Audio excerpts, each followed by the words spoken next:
Hey, Sheila, what's up? Thank you for coming on in. Hey, Daniel, what's up? Alright, so Sheila, when I begin, I will start with you and I will do your intuitive message that you paid for yesterday, but that you couldn't get done yesterday because you had to leave before I could get to you. Oy.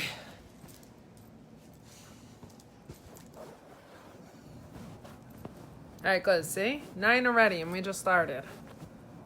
Alright, so everybody who's in here, just please say hi to let me know you're here, and also share this out. It will help me out. Alright, Sheila, awesome.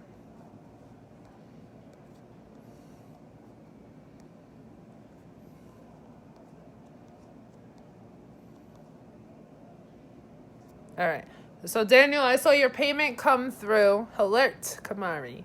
I saw your payment come through, Daniel. I gotta take Sheila first because I don't know if you heard me, Daniel, but yeah, Daniel, I saw it come through the payment. I gotta take Sheila first because she paid for an intuitive yesterday, but she had to leave in a hurry. I think you remember that. And so I still didn't get to her yet. I'm gonna get to her tonight, now first, and then I will get to you. Okay, Daniel? Because in actuality, she paid first when you think about it. Because I couldn't get to her yesterday because of the emergency she had. All right, Daniel, let me know that you heard that and you're okay. That everything's on the up and up.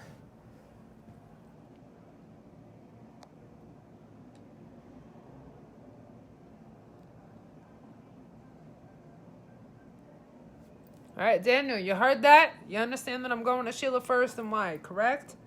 She paid yesterday, so I got to go to her first because I couldn't get hers done yesterday.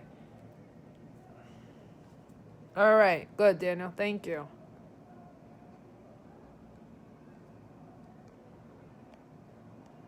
All right, so Terry, how are you? All right, Alright, so everybody, if you did not share yet, please share. Also, reshare if you already shared, because I see his number dropping down a little bit, which is never good. I don't like that.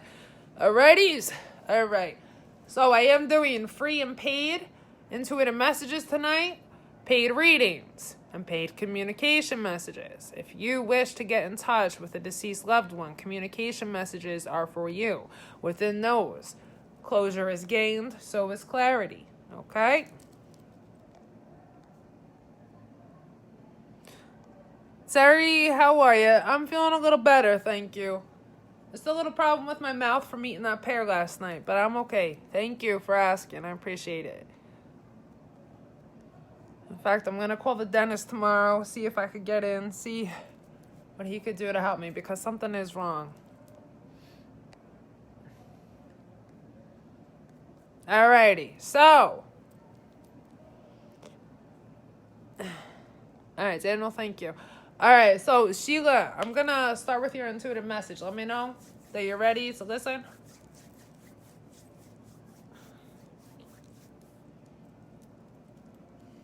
And everybody, at any time that you feel like paying for a message or a reading, by all means, please do so.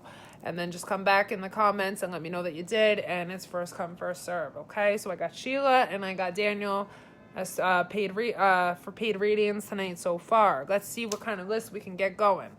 So, besides those two, can we get 4 more on the list? Let's go here. Hey, that would be a great night. All right, so Terry, thank you for sharing. Yeah, and whenever you guys see the number drop down a little bit, please take it upon yourselves to just reshare, so I don't have to keep, announcing it. Sheila, are you still in here? I open up the window and I don't even see you. Sheila, I'm ready to do your intuitive. Let me know you're ready. Oh, not this again, Sheila. Where are you? Come on, where's Sheila?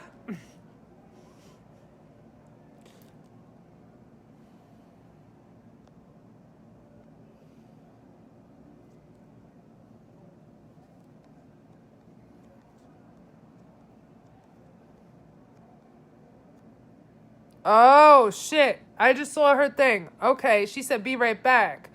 All right. So, Daniel, I'm going to have to take you first. Sheila had another emergency. Daniel, let me know you're ready to go with your intuitive. See, it pays to scroll up in the comments instead of keep blurting out the person's name.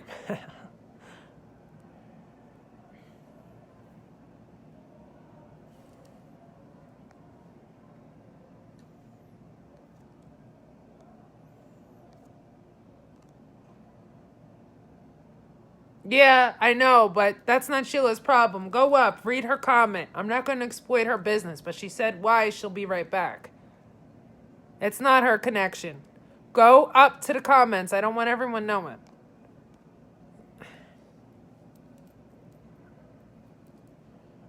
So anyway, Daniel, let me know that you're ready to start with your intuitive. And then I will take Sheila after you when she gets back. Eric, I see you're watching. Come say hi. All right, Daniel, good. I'm glad you're ready. So, Daniel, we're going to start with your intuitive message, okay?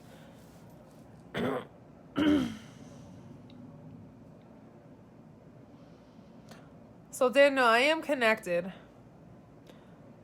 I am connected to you, and I am connected to Spirit on your behalf.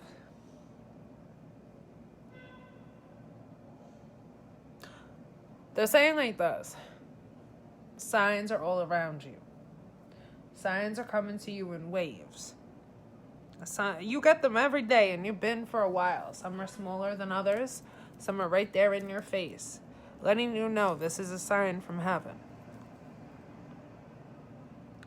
What you do, what you do with your signs is up to you. We put these signs in your way as a suggestion to you to get going in a healthy direction. If you choose to dismiss the signs, there's nothing we can do. If you choose to grab those signs and do something positive with them, well, now we're talking. You're doing exactly what you're supposed to. But at the same time, there's no real right or wrong here. Because as we see you dismiss a certain sign, well, we got more of an idea here. That our work is cut out for us. And we got to find other avenues to take to get that sign to really kick in till you grab it. And we get to know you on a different level as well.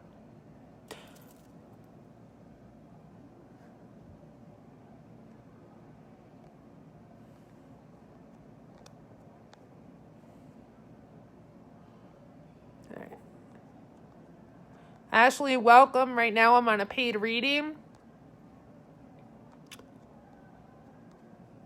So please sit tight. And if I'm drawn to you, is right. Because I only do 2 free intuitive messages each night.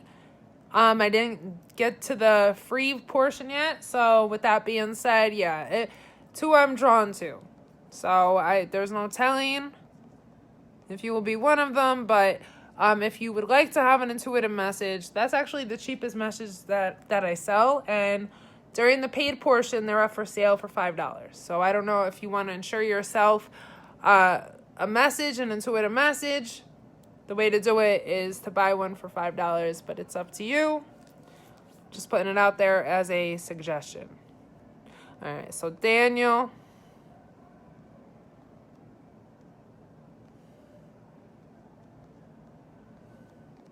It's called working through the pain, Terry. We all got to do what we got to do, right?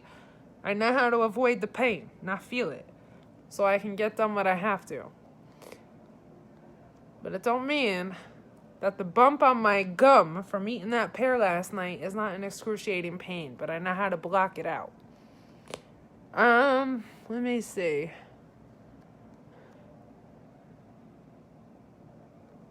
Yeah, so Daniel, I just saw your comment. Are they talking about the free zucchini sign? That was not necessarily did you have to grab. This is what they're saying. Not necessarily did you have to grab the zucchini. Not everybody likes zucchini. And we know you're not really a fan of zucchini, but that was supposed to be momentum for you to start eating healthy. You choose the healthy food you want. We're not going to tell you what foods to eat. It's up to you to pick your healthy foods. But try to eat healthier. When you cook, when you go buy food in the grocery store, when you order out, when you go out to eat, healthier selections. And they're saying like this, the healthy selections don't consist of grease, deep fried, sauteed, buttered up, something with a lot of cream. No, those are not healthy selections.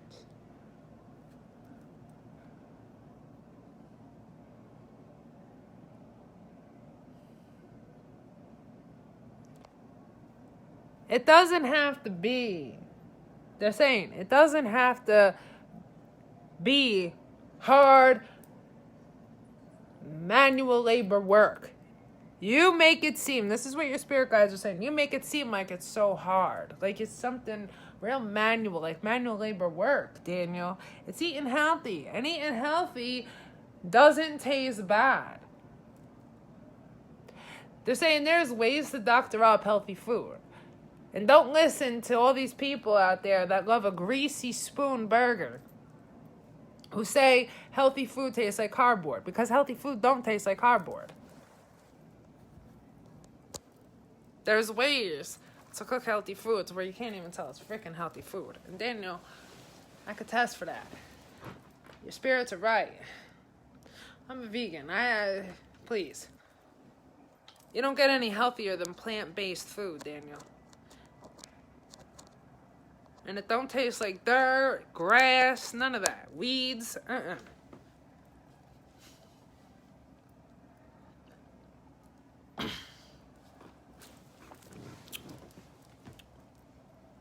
I still eat meat. I still eat butter, cheese, all that. But vegan butter, cheese, and meat.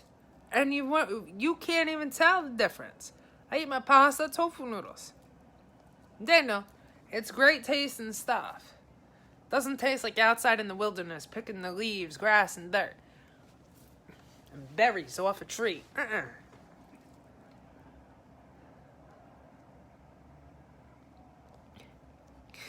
Eric, yeah, you know? And I mean, don't get me wrong. And Eric already knows this because we were talking about this in one of his sessions, one-on-one.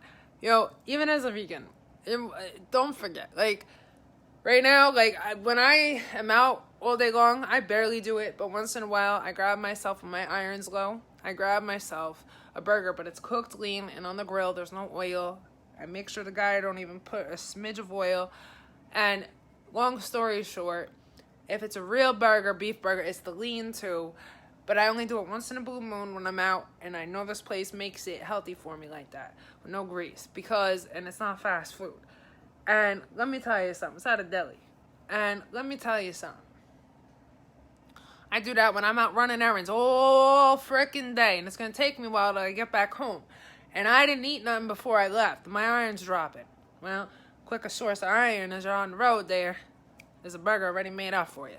But I'm very particular about who makes it and how often I do that. And I try to eat before I leave, so that don't have to happen. Me, a vegan, eating a beef burger. Oh, shoot, Sheila. All right, well, Sheila, because of that, I took Daniel. But after Daniel, I'm going to go straight to you for your intuitive, okay? So sit tight, Sheila. Don't go nowhere.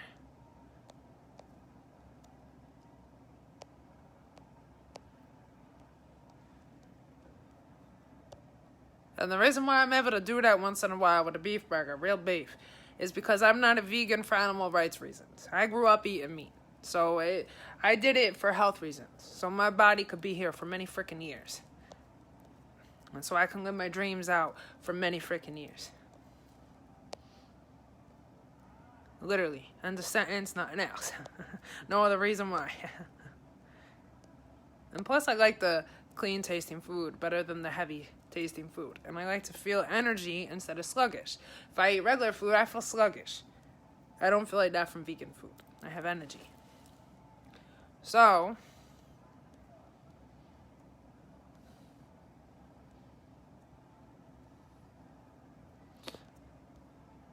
All right, so let me see. Daniel, they're also saying like this. They're saying, and listen to what Melanie said. It doesn't taste like dirt. Doesn't taste like cardboard or like she picked berries or grass or weeds from outside. There's ways to cook it. They said too, you don't have to go vegan. We're not telling you to go vegan. We're telling you, you could stop with all the oils, stop with all the butters, stop with all the creams, stop with that stuff. Still eat what you love, but make sure you reduce, you lower the calories, lower the fat intake. You could still eat everything you love. But maybe try a low-fat version or a fat-free version of something in particular that you buy a lot of, They're saying, too, here's a Daniel, here's a example they're giving you. They're saying if you drink whole milk, right? 2% or 1% instead of. If you get whole cream, like whole fat, sour cream, try to low fat. Try to reduce fat. Things like that. They said start with baby steps. Because I know you're stubborn, they're saying. Just like that. They're saying you're stubborn, start with baby steps. And for you, that's baby steps. Going to reduce fat, low fat, fat-free, all that.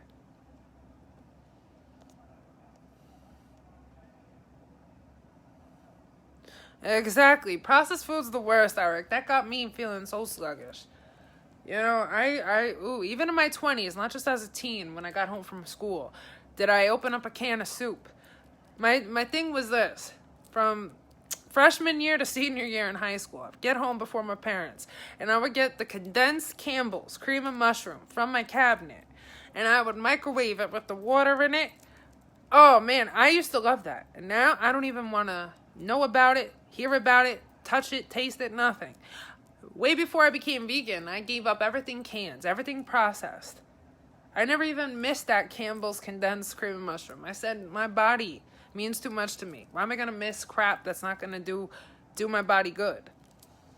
I used to drink soda. I gave up soda. I gave up fried food, all in 2012. I went back to either one. Hell, before I became vegan, 2 years, 2012 to like 2014, I didn't do chips. I didn't do sweets of any kind. And that helped me lose the weight that I wanted to lose.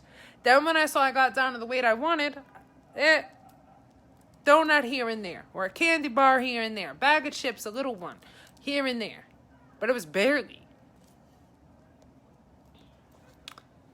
Alright, so let me see this. Another question. After I figured out who sent that feather, when I went on break, I felt a powerful energy surge through me, but it was sadness and possibly hurt running through my mind. Why? It wasn't yours. It wasn't your sadness and possible hurt. It was somebody else's. Hold on, let me try to get who the heck it was.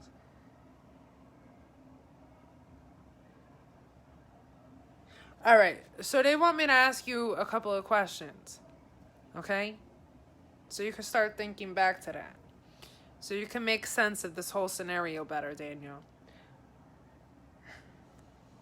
Did anybody who's alive in your life pop up in your head as a thought when you saw that feather, when you felt that sadness? Why is the lighting all screwed up? Let me see something. But Daniel, there we go.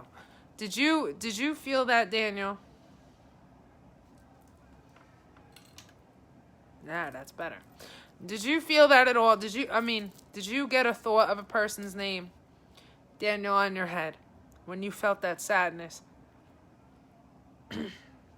Because, Daniel, that feather was to remind you of somebody who you know, who's alive, and that's what they feel. That's their pain.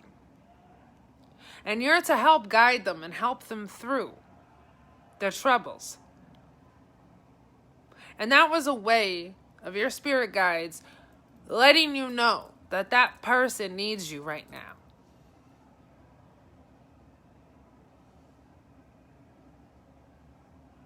All right, so you heard Grandma Mona. that's crazy because I heard that you were going to say a person who's gone. It wasn't her sadness because she's not sad. And that's what your spirit guides are telling me right now. But who put that feather there, though, and this is why, chances are why you got Grandma Mona.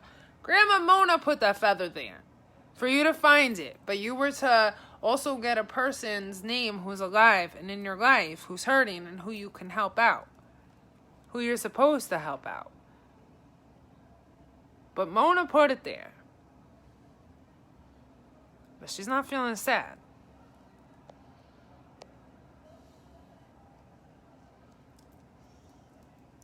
Hold on, they're saying something else. I'm going to repeat it word for word, Daniel. Your work is not done. You started. You are not finished, Daniel. They still need you. You helped mostly her. They both need you. They are both lost.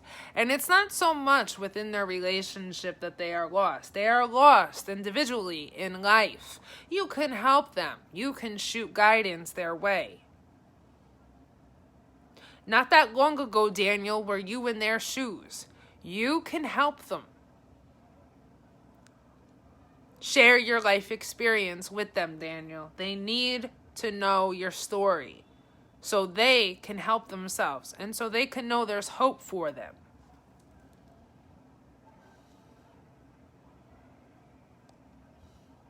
You got the hint now, Daniel, because that's even popping in my head, who? And I say it's the ones you helped last night, Daniel. It sounds just like it, don't it? Daniel, you need, your spirits are saying this. You need to stay on them a little bit longer. You are not done. They are lost souls. They need all the guidance they can get. And right now, out of everybody they know, we see you only, Daniel, to be the one who can help them.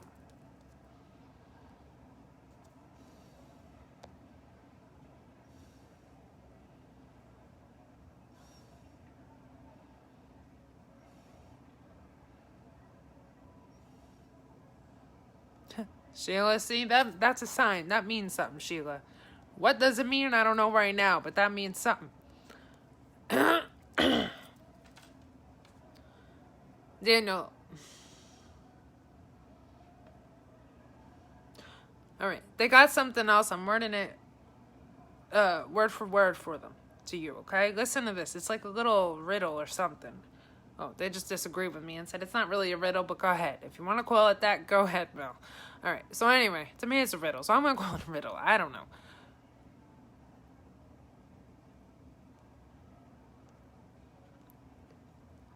Whenever you can, they need you to go out of your way, Daniel. I'm answering your last comment, your last question.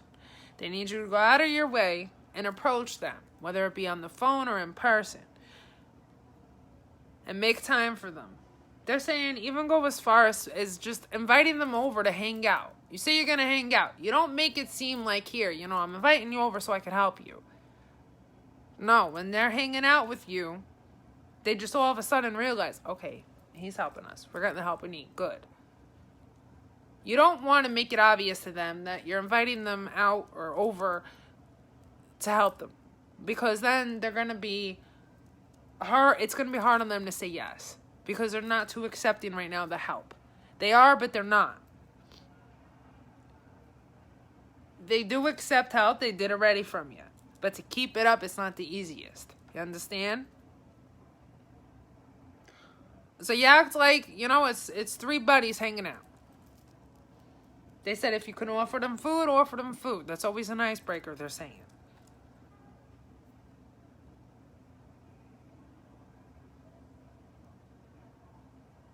So Daniel, so this is the little riddle that I call a riddle anyway. They beg to differ with me and they say it's not a riddle, but they're letting me call it a riddle. So, word for word, I'm going to give it to you. Spirit's saying it like this.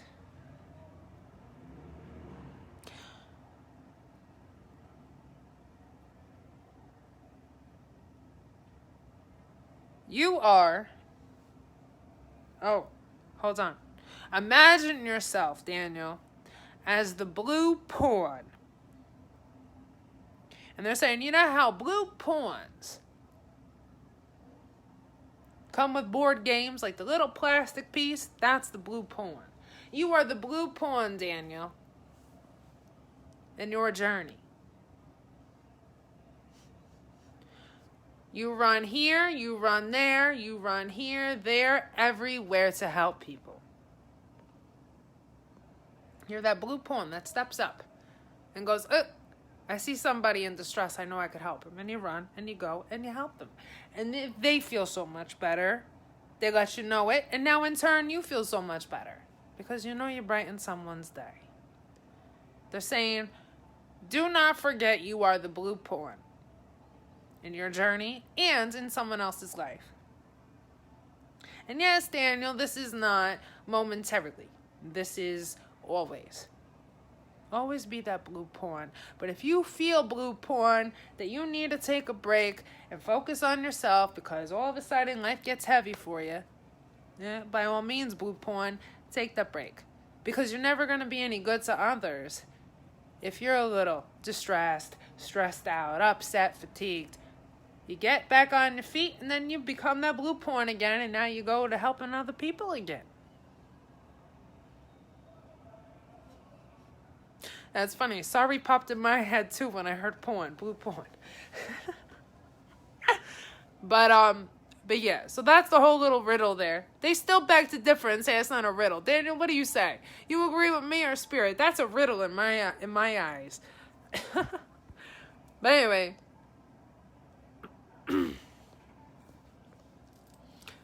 Yeah, they say like this. So they say, Daniel, don't ever see this as a job. Don't ever see it as work. See it as you are living out your life passion. This is your calling, Daniel. You are to feel passionate about it. It's not supposed to feel like work. It's not supposed to feel to you like you want to hurry up, get it done, so you can go and do something else. No. This is what you were made for. You can help a lot of people. And you just started. Just wait and see, because there's many more that you're going to help, and you're going to help in bigger and better ways. Just wait now, because when your gifts develop and develop and develop some more over time, the way you help is going to get more magnificent than ever before. Daniel, that's everything that your spirit guides have for me. Well, for you, rather, I'm sorry. Please let me know if you have any questions or anything for them and how it resonated. Spirit, I agree with riddle is more of something you see as a puzzle. So it's direct metaphor. All right, so it was a direct metaphor. Anyway, the way it was worded, that's why I say like a riddle. Because the way they kept saying blue pawn, that to me is like a little riddle. The way they kept bringing it up.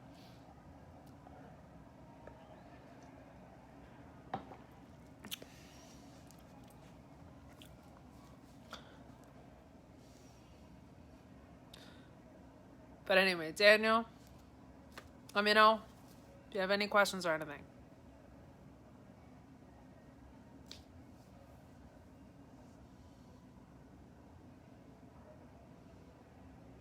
All right, so Vanessa, hi, I see your comment. You would love guidance on career. Okay, those ones I don't do for free. Career readings are $10. I accept payments to PayPal. My link for that is in the pinned comment of this live under each service. So if you're interested in buying a career reading, please let me know. And I do take the payments before we start the reading.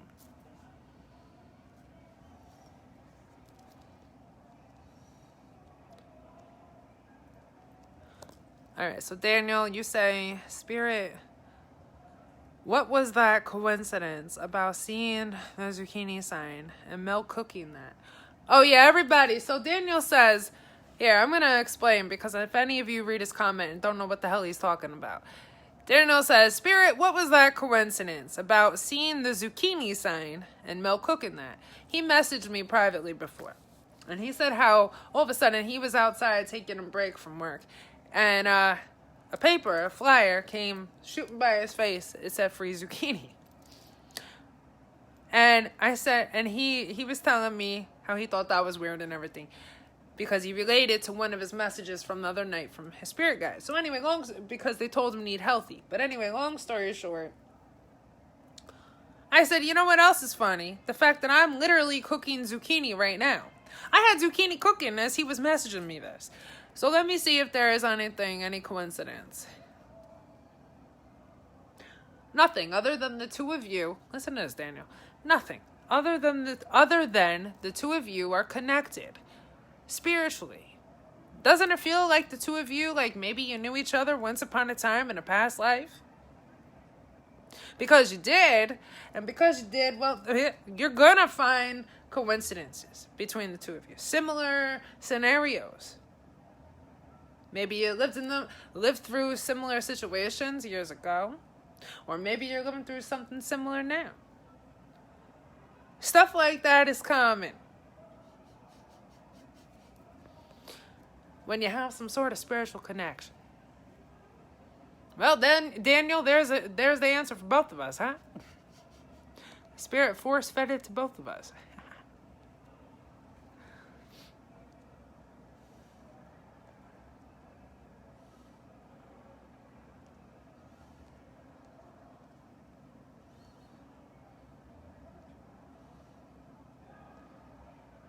All right. Sarah, how are you? So, Sarah, how I do my free intuitive messages, it's if I'm drawn to the person. So I never go based on who asks. It's who I'm drawn to. And right now I'm on the paid portion. So if I get to the free portion tonight, it all depends on how many paid readings I have and what my energy feels like by the time I'm done. If I still have some energy left in me, I will do a free intuitive message, but it all depends on if I'm drawn to you, if you get one, okay?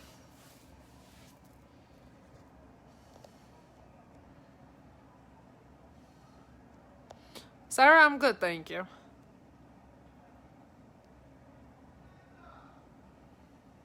Yeah, Kelly, I saw the payment. Kelly, I'm still on, this is how it is, there's a list. I'm still on Daniel, then it's Sheila, and then it's you, okay? That's the paid list. So, Kelly, you got a little bit. I'm so sorry. And I am feeling a little better, but I got to call the dentist tomorrow, Kelly. Because my mouth is still a little messed up from when I ate that pear and got the allergic reaction last night. So, I'm going to have to see. Because now it's a job for the dentist. It's nothing I could do now.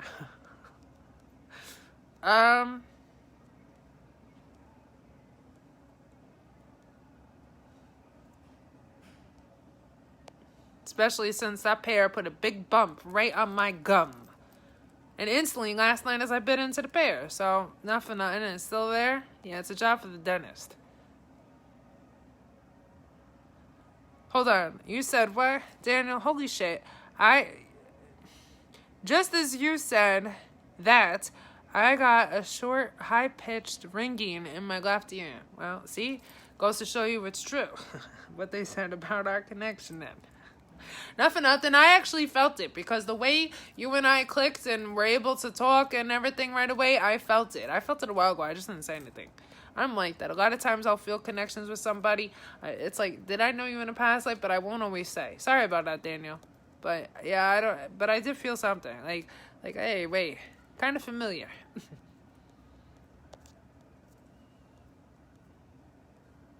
All right, so Kelly, let me know that you heard what I said. How you're after Sheila, and Sheila's after Daniel, and I'm finishing up now with Daniel. Vanessa, let me know if you're interested in getting a career reading. Because I did talk to you a second ago. You just didn't respond. Just let me know yes or no if you're going to do it.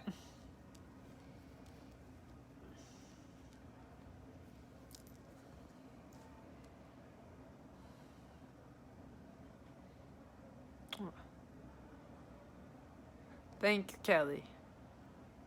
I appreciate you too. Thank you, Kelly. It's alright. You know what? It actually forces me to go to the dentist because there's been a problem with my filling for a while. So, you know what? I might as well just go and get everything checked out and fixed in one shot. Maybe that's God's way of saying, hurry up and get to the dentist. Because over time, my feeling's been popping out little by little. It's still there, but little chunks of it come out. And I've been making do, but it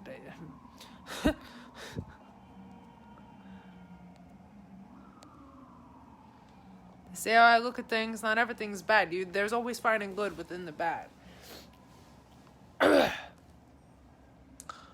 Alright.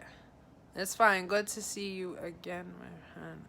That's all for Daniel, that was funny. It's good to see you again, my friend. See?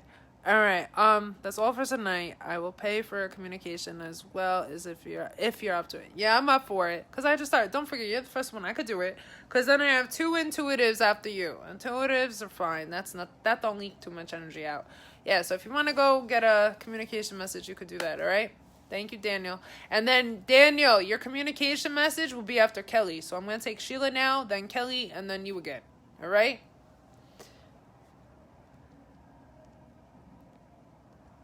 Yep, Kelly. See? You get it. All right. So, Daniel, thank you for coming my way again. I appreciate it. I'm glad I was able to help give you that message again. All right. So, Sheila, let me know you're still in here. I'm ready to go with your intuitive message. Finally. I know you know what that means. Since you paid for this yesterday, but I had to go because you had an emergency.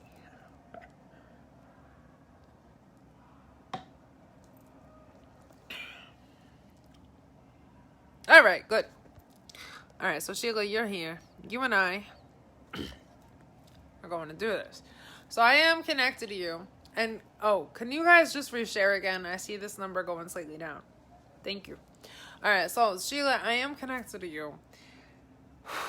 And I am connected to your spirit team on your behalf. And what I'm getting is,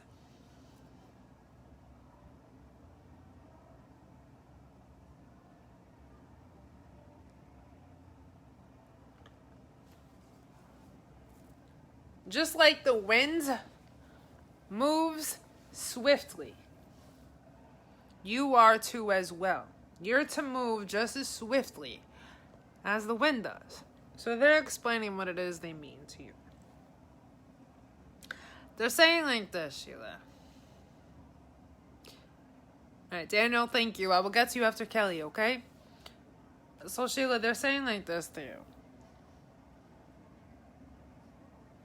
A lot of duties are on your plate, as you know. And so you don't get fatigued. You are not to go so much at a slow or even moderate pace. You're to go swiftly, but not too swiftly. So this way you don't have time as you're moving to look at all the tasks at hand that you have and go, ugh, and then get overwhelmed and then just get drained and move a little slowly. No, move swiftly, and then you don't have time to think about all the tasks at hand and all the things that you got to do for each task, because that does overwhelm you and then drain you and slow you down. And they're trying to prevent you from having to go through that. Okay? They're trying to prevent you from having to feel overwhelmed and just automatically slow down because of it. So, they're saying like this. You move swiftly, you're going to be just fine. Don't move too speedy, just swiftly. Because you don't want to burn yourself out either. Times are changing, they're saying too. You know, it's not just you in the house who's working. Keep tabs, though. Make sure she's all right. And I know you understand this, Sheila, who they're talking about. Make sure she's all right. Talk to her about her days at work. Make sure she feels accepted there on the job. Make sure she feels comfortable around everybody. Keep tabs, Mama Bear, is what they're saying, just like that. You know how to do it. You know how to talk to her, and you know she opens up.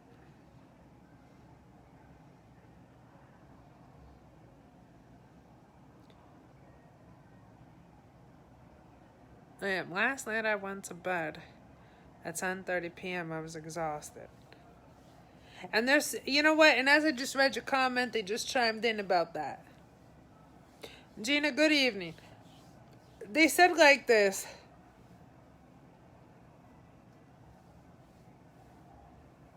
And that's crazy because they say Huh. Then what are they talking about? She is American. Wait a minute.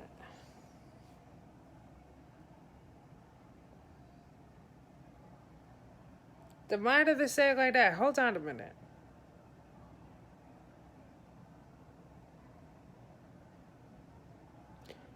Okay, so they're telling me like this. Do you remember you were in, Sheila? They're saying just like this. Do you remember you were in for Mercedes' reading with Mel one night? And she was told by her spirit guides that soon around the corner would be a job. She's got to go and look for work.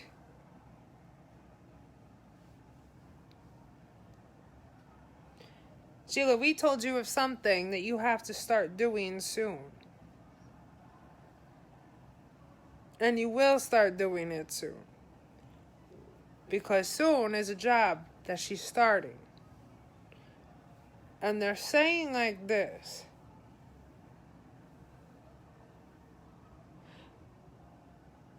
She has to put herself in line more to get there. And you need to help her get there.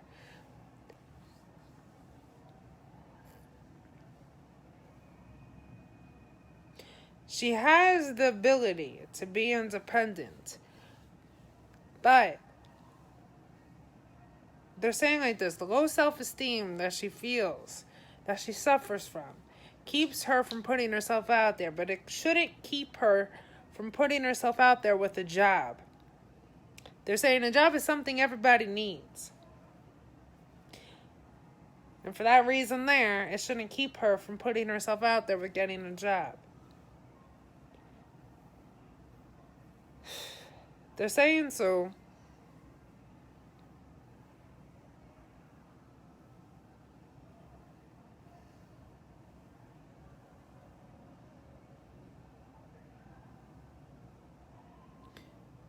Yeah, you keep yourself in line is right, and you're doing good. But they want you to help.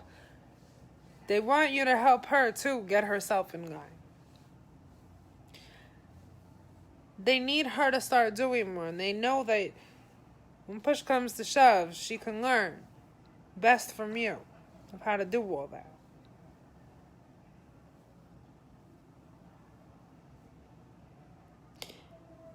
They're saying there needs to be a turn of events in that house.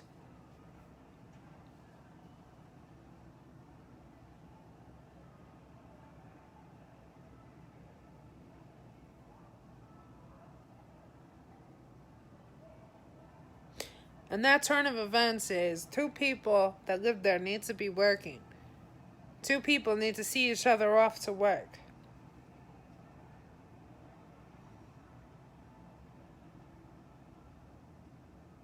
And they're saying, you bust your hump every day. You're a perfect example and a perfect teacher to her. If you tell her, they're saying, if you start telling her about how you had to start working years ago as you were still living at home and everything, and what that income did, how it helped you out, what it allowed you to do in life, how it got you to move out on your own, things of that nature, maybe something will start clicking inside of her to where she'll start doing something.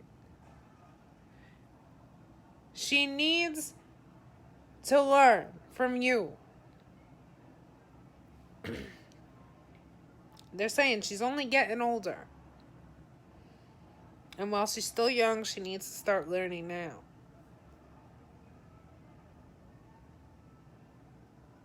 See? Yeah, I did too, for a little bit. When I was like a certain age in my 20s. And that's normal.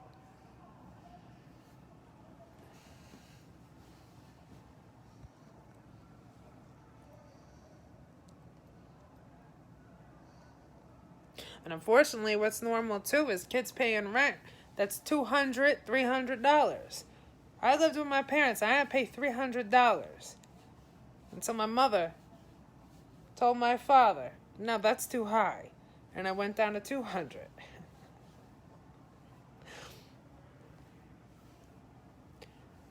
But my point is, She has it made when you think about it, but at the same time, by not having to pay rent, she has it made, but at the same time, she doesn't have it made. Because what is she learning? What is she learning as she doesn't have any bills to pay in her 20s? What is she learning as her mom goes out to work and she doesn't? And that's what Spirit wants you to focus on. Spirit wants you to be a little bit harder with her. You're too lenient, Spirit's saying. They want you to crack that whip, they're saying. Crack the whip. Let her know that this is a working class world, not a sit on your ass world. And Spirit's telling me like this. They said it that way for a reason. They made it sound in the beginning like she was already working. Like you're ready to, ask her how things are going and everything at work and they knew you were going to tell me that's not the case right now. But they wanted to do it that way, start backwards, so they can divulge all of this to you. The lesson behind it. If you guys could reshare, it would help me out. Thank you.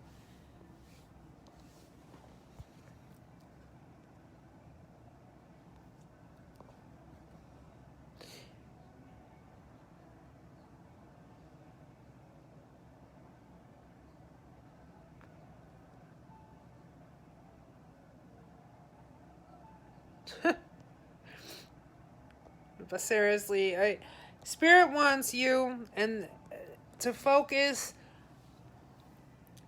Right now, your spirit guides are saying like this. Your main focus right now. Set aside from holding down your job. Set aside from still getting your house where you want it to be. Set aside from starting that life in that new state that you just moved to. They want you to also have your main focus be on her getting up and at it.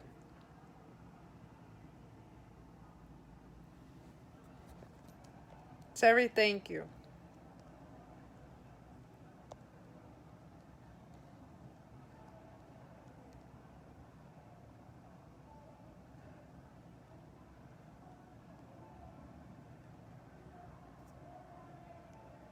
Gina, thank you for resharing.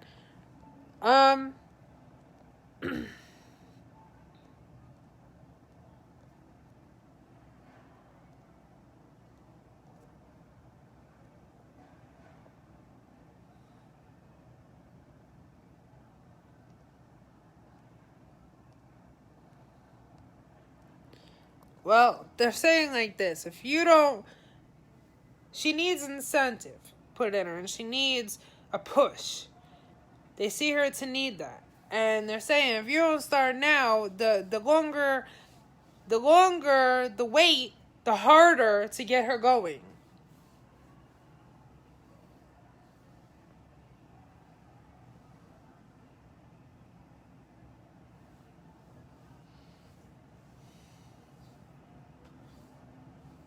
And I get that, but you never know. I mean, who knows? Is there other places by your job?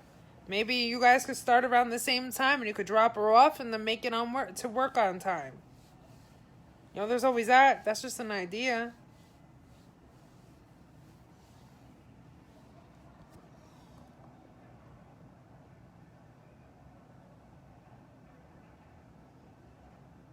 I know, Sheila. I know your plan. But yeah,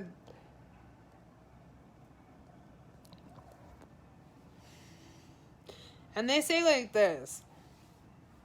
When you start this topic with her, this discussion, they're saying find a nice but professional way, in a way, if you will, to bring up to her about how suffering from low self-esteem should not keep her from going out there to get a job. Her low self-esteem makes her shy, they're saying, and it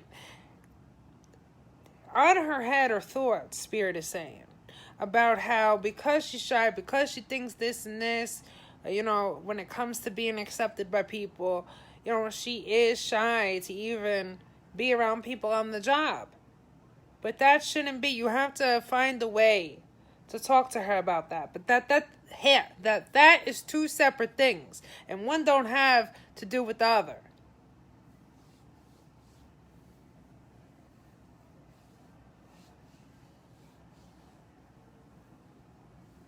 But in Spirit saying, but in such a way too, to where, you don't make her feel bashful or embarrassed or, or stupid for feeling that way. Because at the end of the day, we can't help it if we feel, insecure about certain things. Like it's a normal thing, but it's also a normal thing to work, and she has to separate the two.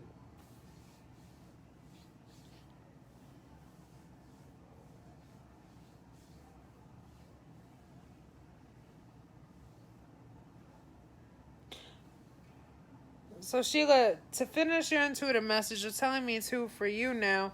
They're saying keep doing what you're doing. Keep holding down your fort the way we see you to be. Just try to get to bed earlier.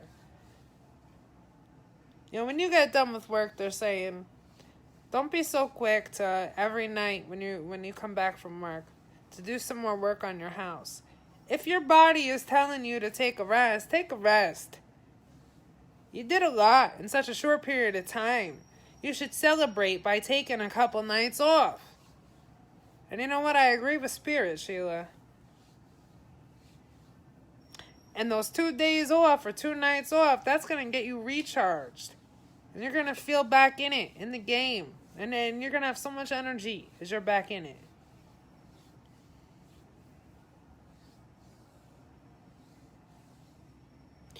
Alright, so Sheila, that's everything I'm getting. Please let me know how everything resonates.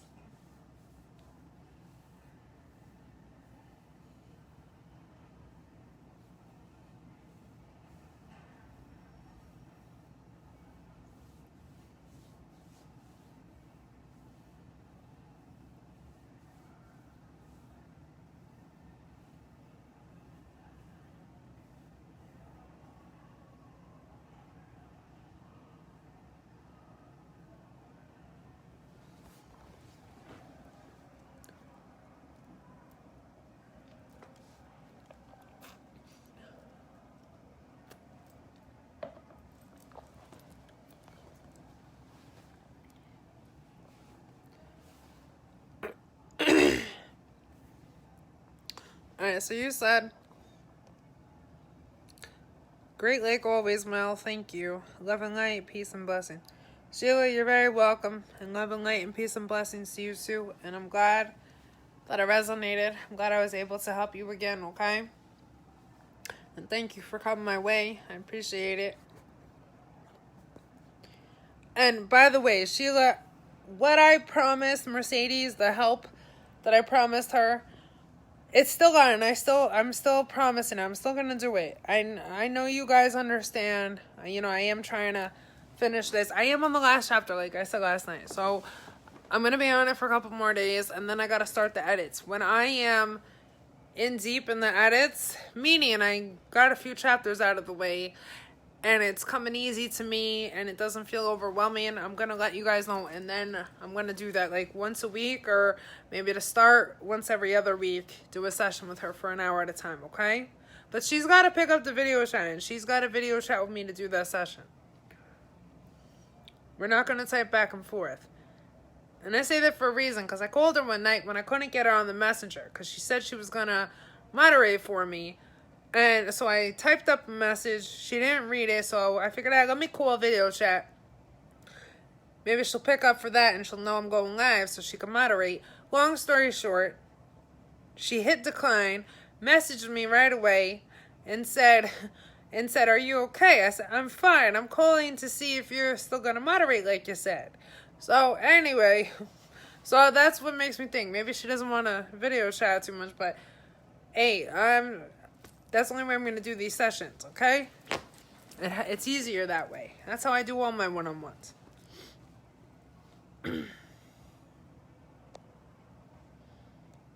I know, but Sheila, I'm letting you know again, though, even though you guys know, for the simple sake of this reading tonight, let me know that it will help her. I even think it will help her get in the job saddle quicker.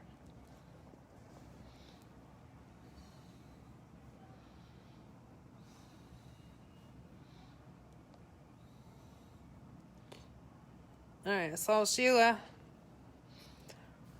again, thank you. I'm gonna go on to Kelly now. Alright.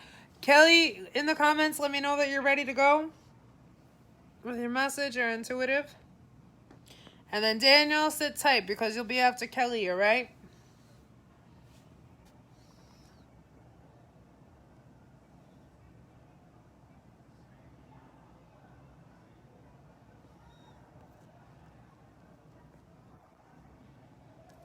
So Kelly, I know you're here. Just let me know that you're ready to conveniently listen.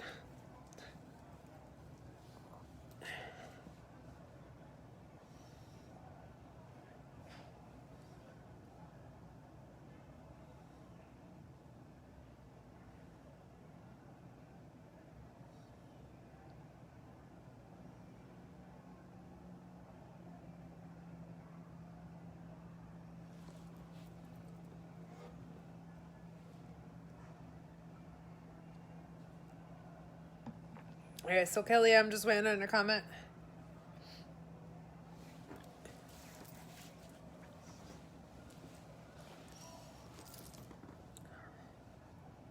What's going on?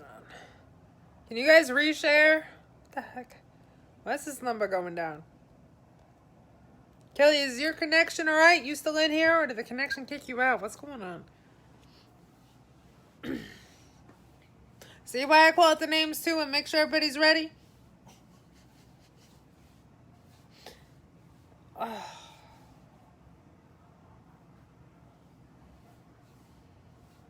Alright, so Kelly, I'm just waiting on you. Let me know in a comment that you're ready to go. What the heck is happening here? Are the comments still working? Because the window says Kelly's in here. Oh no, now she's not. Alright, so I think the connection kicked her out. Hold on, she'll be back. I know her.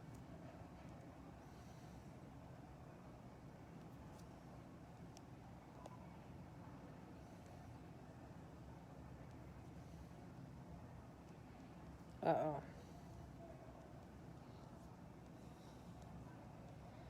Hold on, let me comment Kelly. Maybe she'll see the comment and come back in. Hold on.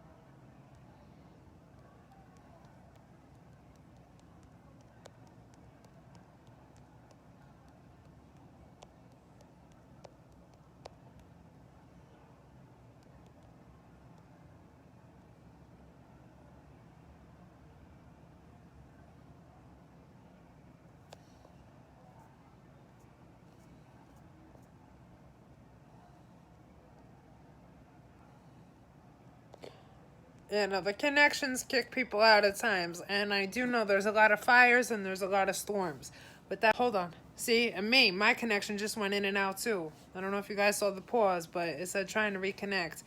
Yeah, with the fires and the storms, it kicks people's connections out. And I know Kelly wouldn't leave, especially after paying. She even said how she wouldn't leave. So I know she'll be back. It's just the connection dropped. And that whenever people go, connections drop. And then that's why you see a bunch of people leave at once. See the number drop in big chunks. It's never one at a time and spaced apart. Internet connections bail a lot of times. And then they come back in. Alright, so let me see. Alright, so Kelly, I'm going to give you a couple more seconds to respond. Let me know if you're back in here. If not, I'm going to go to Daniel and then I'm going to go to you when you come back. Daniel, let me know you're still in here too. Because I just might go to you for your communication message and then have to go to Kelly afterwards. And if I can't go to Kelly tonight, I will go to her at a later time.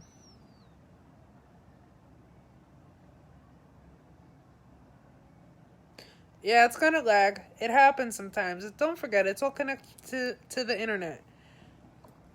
Sometimes it happens.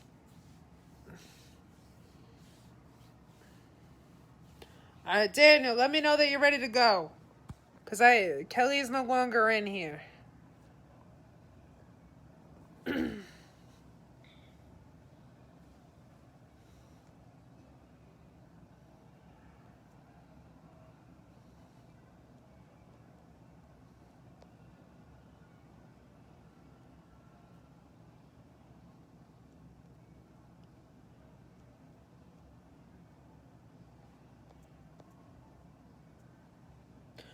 Daniel.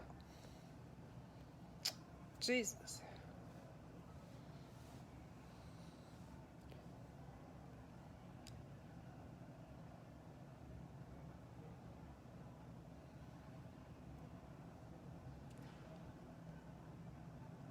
Daniel, let me know that you're ready to begin your communication message, because I could tell Kelly's connection kicked her out and she hasn't been able to come back in since.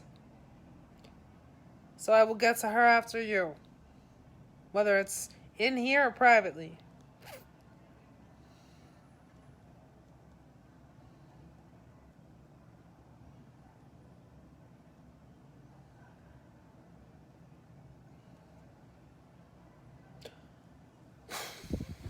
Daniel, it says you're watching. If I could get a comment from you letting me know that you could see this comfortably and everything else and that you're ready to go, please let me know.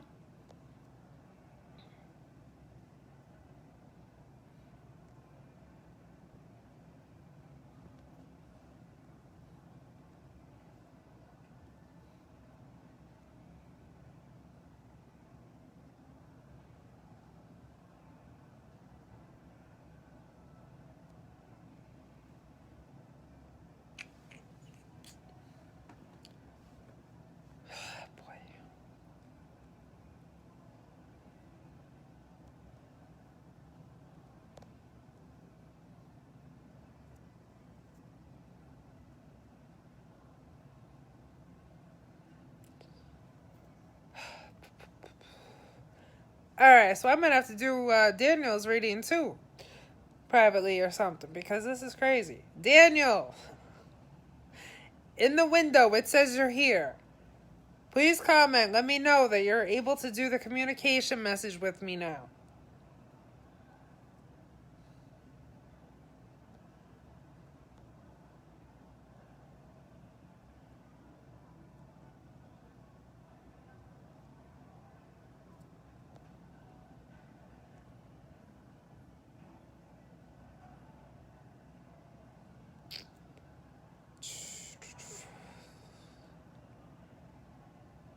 Boy, oh boy.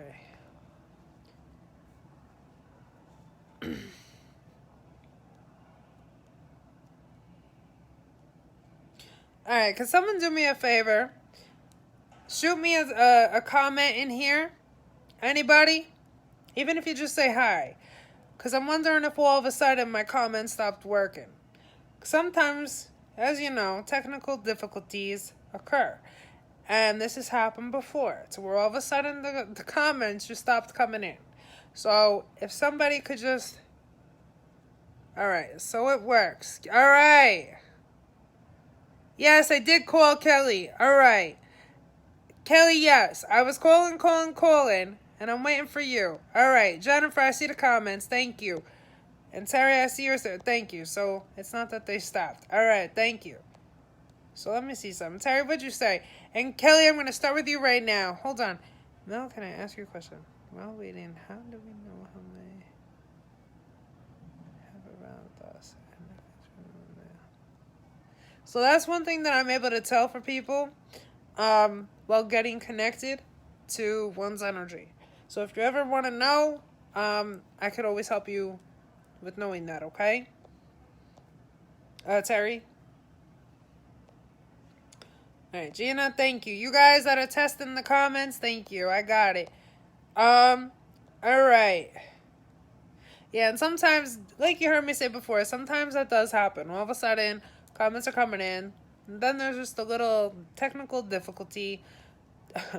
The Facebook likes to screw up once in a while, and all of a sudden, the comments stop coming in. So, and then I got at one time in particular, I had to cut out the live and come right back in and start again. So, things happen. So anyway. Alright, sorry. Alright, so Kelly. Yeah, and I figured it was the connection. The internet connection, Kelly. I figured your connection dropped, leaked you out, and then you had to come back in. That's alright. Alright, so Kelly, you and I are gonna start your intuitive message, okay?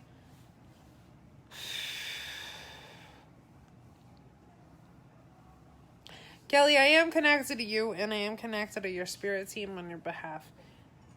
What I'm getting is good fortune is on its way. Just like we told you the last time.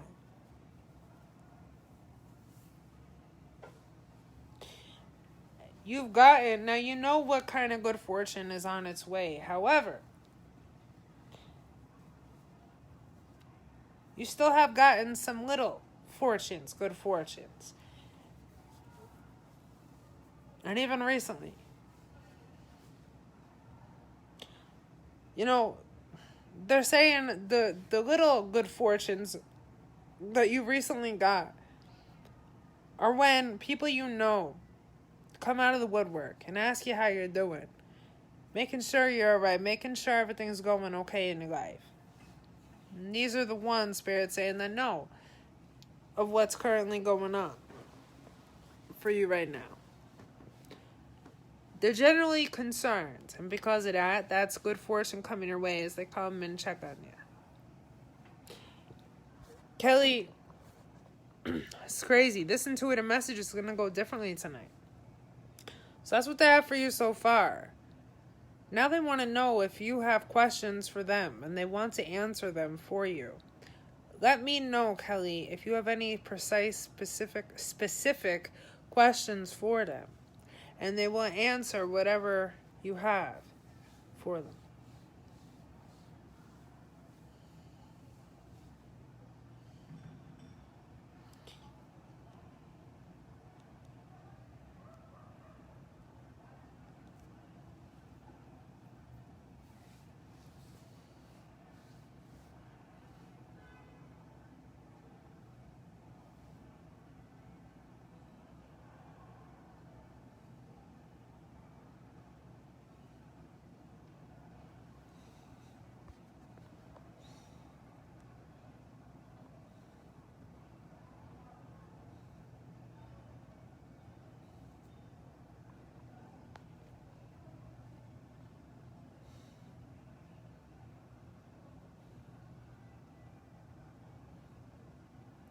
Yeah, so, okay, here we go.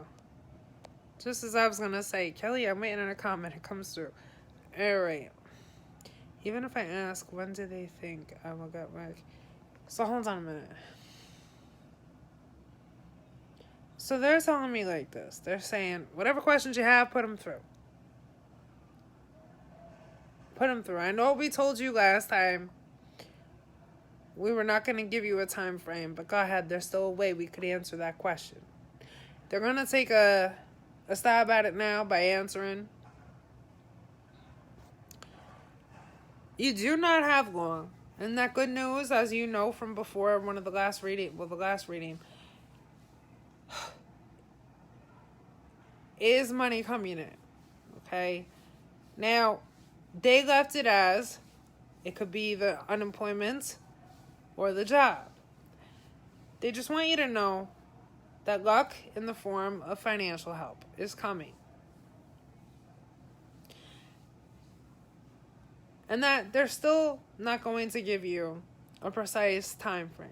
But they are saying soon it will come in. And you're not to know, they're saying, if it's a job first or the unemployment. They're saying either way, you're going to be okay. You're going to be tied over. You're going to feel very happy inside. Comforted. Whether it's either or.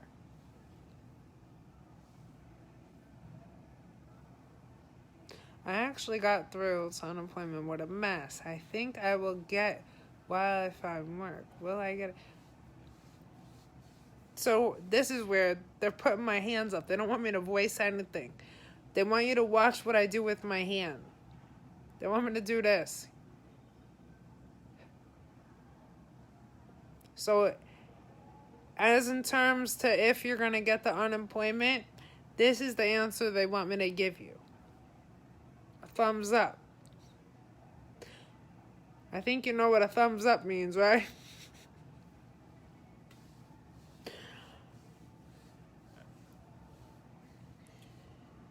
They said you're going to be okay. You're going to see what's going to come in for you, whether it's the unemployment or the job. And they said, if it's the unemployment, you will get the job as you're still collecting. And remember what I told you. See, I'm not surprised unemployment was such a mess, that your case is a mess. Because remember what I told you in one of your other readings. It wasn't the last one, but it was one of the ones before it. And I told you how from Spirit, how you got to keep being persistent on the phone with them, and you got to give them, even if it's fax them, every last paperwork that pertains to this. Because, it's going to be a hassle. It's going to not be an easy process. I remember I told you too that time during the reading, I said it's not going to be a 1, 2, 3 process or a 1, 2 process either. It's going to take some time, and it's going to take calling and explaining your case and yourself and everything else and yada, yada, yada. And it's going to take also giving them this piece of paperwork and that piece of paperwork and everything else. So with that being said, yeah, you saying it's a mess. It all intertwines. It all goes together cohesively. But remember, you don't give up because it's a mess. You keep going, you keep going, you keep going. And remember I said the other time too with your reading, Spirit said you'd be, what was it? Professional pushy. Excuse me. So pushy in a professional way. And with that being said, again, you saying how messy and everything goes to show you have to be professional pushy. I know you can get it done. You're a smart woman. And you have persistence within you. I see it. And I feel it. So I know you could get it done. Especially since this is your life we're talking about, and you're not about to let yourself go under the bus. I know you're not. Smart people don't do that.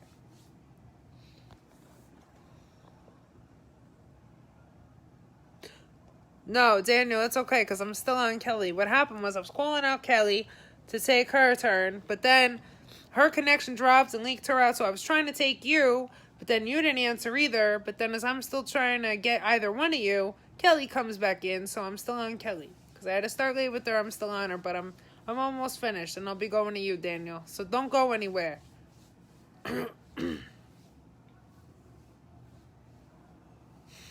Never give up. Professional pushy. Well, Kelly, there you go. That a girl. No, but seriously, you're going to be alright, Spirit's saying. Spirit's also saying you have angels pushing for you. Your grandma and your aunt are just two of them. No, Kelly, you're fine. Don't apologize. Everything's alright. He was helping Carly anyway. We're talking to Carly, so everything's alright.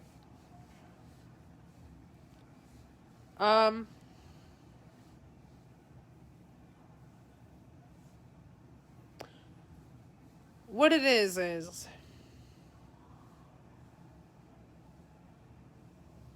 alright, Daniel, you're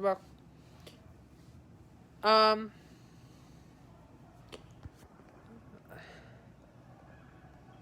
What it is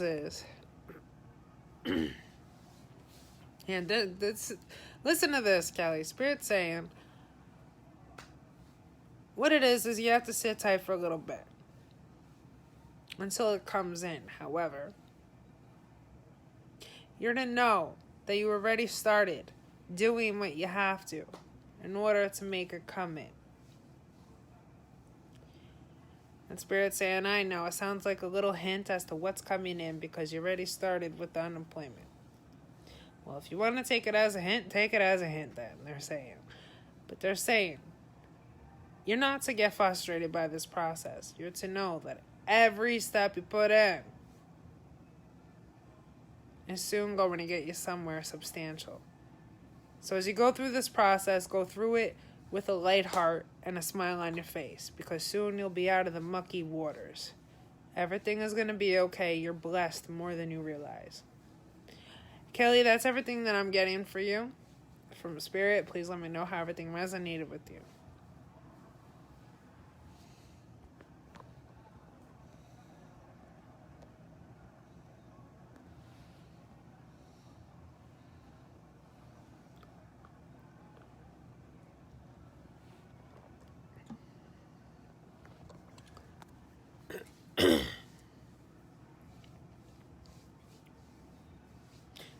Can you guys reshare? Try to get this number up a little. Thank you.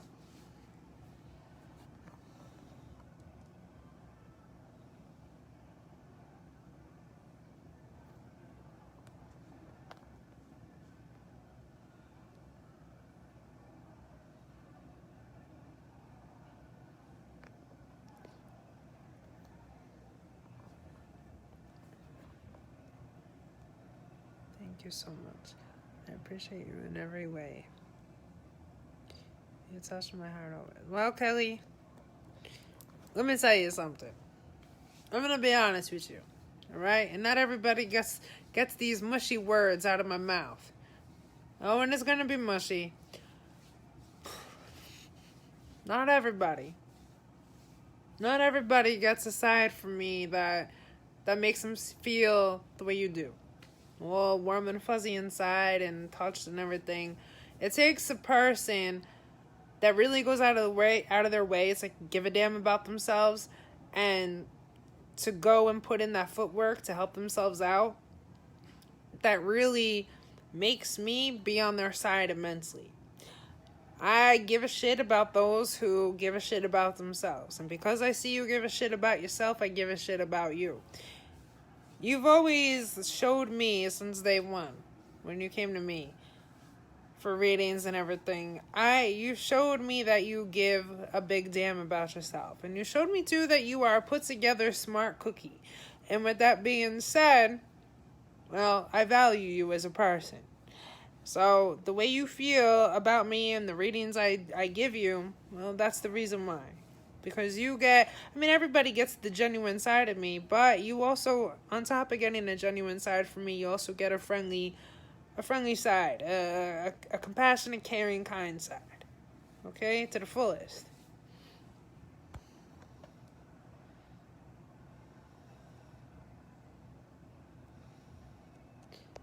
And Daniel, yeah, as long as the three of them are willing to come through and can, because they're not busy, you can get the family powwows right. I'll call on all three of them. And depending on if they could all come down, you already know the drill. Who could come will, and hopefully all of them. Alright, so Kelly, it was a pleasure of mine to read you again. I'm glad and happy that I was able to.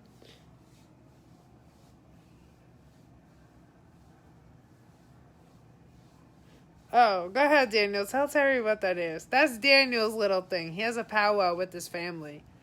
That's just his cute little thing that he came up with on his own with his family. Hassel and Kelly, thank you again. Kelly, you're very welcome. You're very welcome. And thank you, too. And Kelly, that was all the truth, too, from my mouth, alright?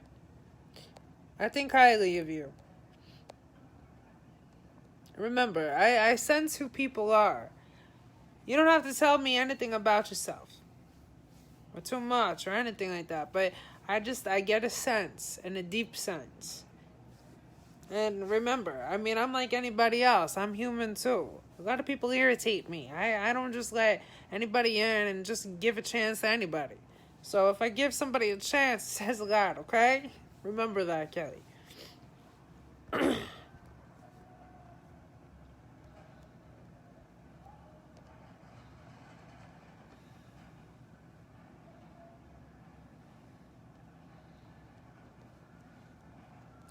Alright, so Kelly, I can feel this. I honor you and thank you for being you. Kelly, thank you very much. I appreciate that. And you know what? Thank you too for being you, alright? Alright, so Kelly, I'm going to be moving on. I'm going to go to Daniel. Alright, so please feel free to stay in for the rest of the live. and to watch if you wish.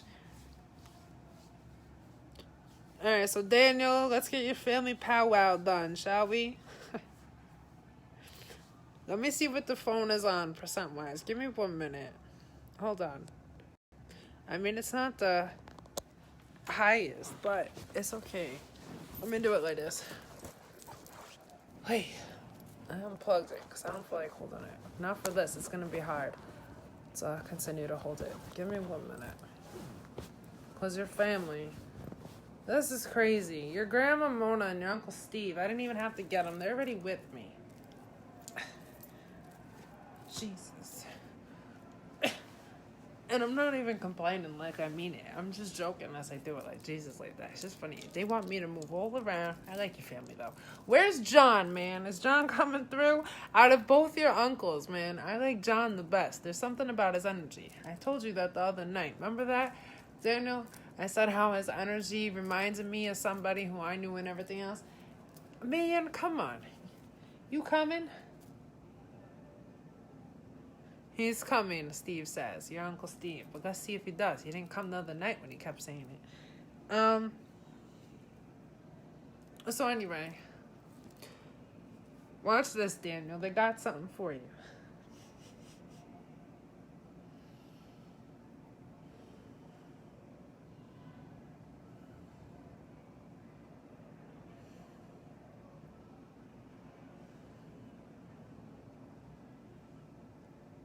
You see, this is the sign of the cross, and they bless you.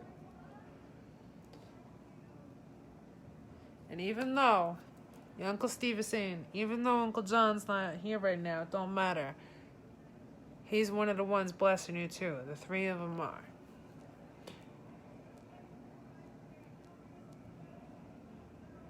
John is very free-spirited, but can be serious when need be. Yeah, and I got that from him too. Both those things. That's why I like him too, because I'm the same way. I'm very free-spirited, but when I gotta be serious, I'm serious. It's crackdown time. And no one better tell any jokes as I'm in serious mode. That's how I am.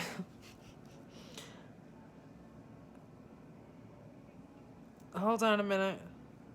They got something else. I put my hands up. Hold on. What's this, though? Wait a minute. Okay, wait.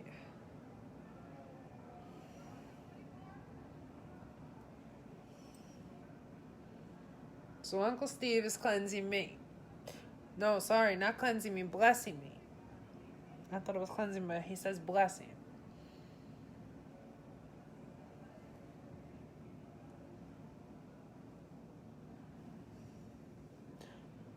And what he said to me just now is, we thank you for helping our family member. So you, Daniel.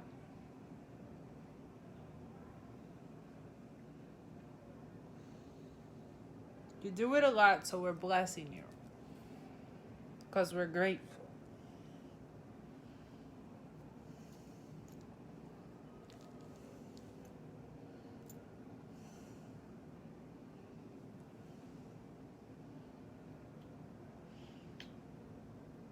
So they kissed my hand, the palm of my hand, and put it on my forehead.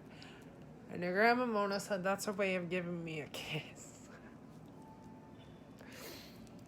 That was cute, though. And thank you, you guys. Oh. So you said, Daniel, I felt it. Wow, what a feeling. See? You felt it. See? Good. And Steve's making a joke. Wow, you felt it through the phone. Look at that. Hey. He's saying to you, Daniel, what a sport you are. You listen to your intuition, and like that, he's going. You got a sense to go outside. You got a sense to walk down the street. You got a sense to go to the store. You got a sense to help this person. You got a sense to help that person. You got a sense to look at that one, at this one. Or you got a sense to look down at the ground and now you find something. You're doing it all. You're listening. You're listening to which directions you're being called in. What a sport. Good for you. We're glad that you are.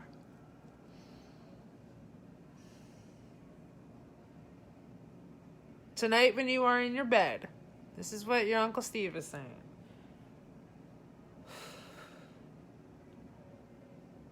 As you were looking at your phone one last time before you go to sleep,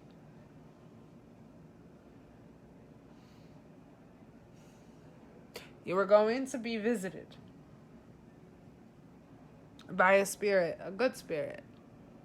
Somebody who loves you very much. And who that is, you'll know when the person comes tonight. It's a surprise to you.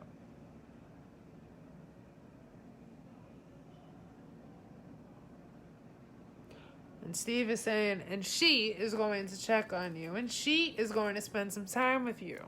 Just you and her. And telepathically, you guys will communicate. You could speak to her about whatever you want. And Steve is going, and my suggestion to you, Daniel, is you praise her. You basically kiss the feet she walks on. I'm sorry, Jesus, you basically kiss the ground she walks on. And you basically grovel at her feet. That's what he's saying. And he's saying, but not really. If you don't want to, you don't have to. He's saying, but there is some truth there to what I say. You let her know how grateful you are to her. She doesn't have to help you the way she's been. She's family, yeah, but it doesn't mean she's got to help you the way she's been. So when she comes down in your room, that spirit, that lovely spirit who always guides you, protects you, and has your back, you let her know of how grateful you are.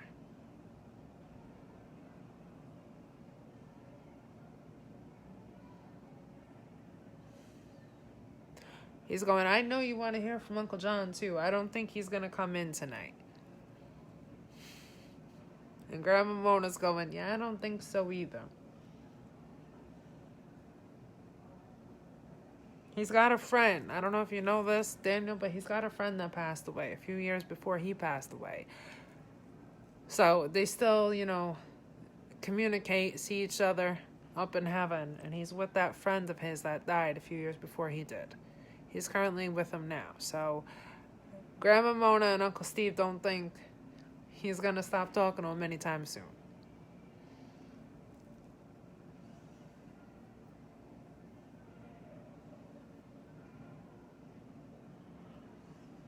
And Uncle Steve's going, especially since they just cracked open beers.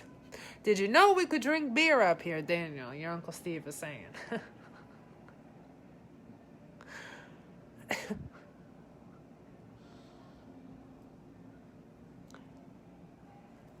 Grandma, thank you for the feather. And it's okay, it's fine. Okay.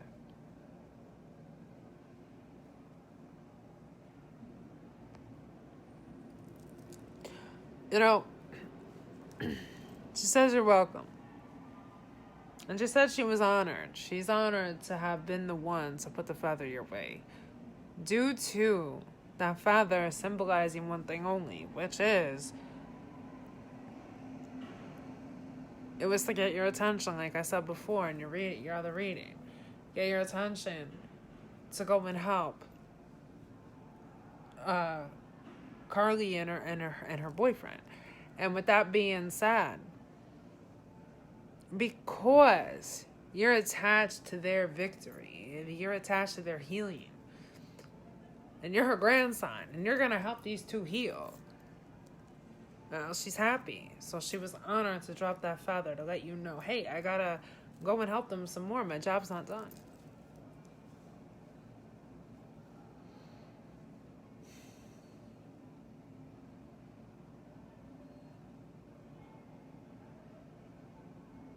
Tell the kid I'm sorry, but I won't be able to see him to communicate with him tonight. Is all I heard and from a distance, and that's Uncle John. But he's saying like this, but I will again soon. The kid don't have to wait too long.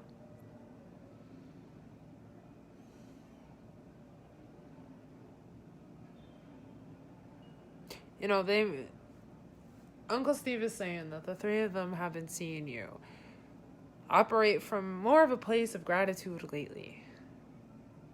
A lot recently. And they're very blessed to watch this. And they feel like a weight has been lifted off their heart as they watch you live in a place of gratitude more so. And they see you to be more accepting of yourself too. And more accepting of a journey. And again, they couldn't be any more thankful and grateful.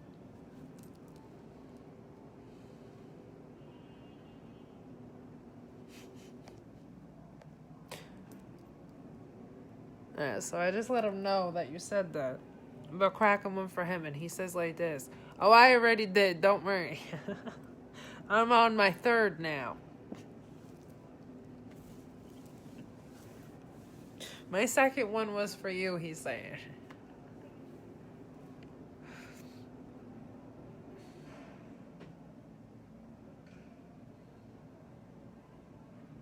And everybody, I just want to state something. Because I just got called to by my spirit guide. My spirit guide just came in and let me know. After Daniel's reading with this family, I am to share something with you guys. Okay? So a little paranormal experience. Okay? So if you want to hear it, don't go nowhere after Daniel's reading so you can all hear.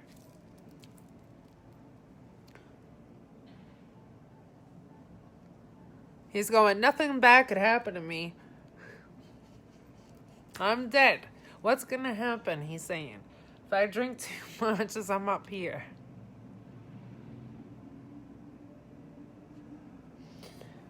Ay. But thank you, though. Thank you, though, for that sentiment, though, Daniel, he's saying. He's saying, I know you're looking out.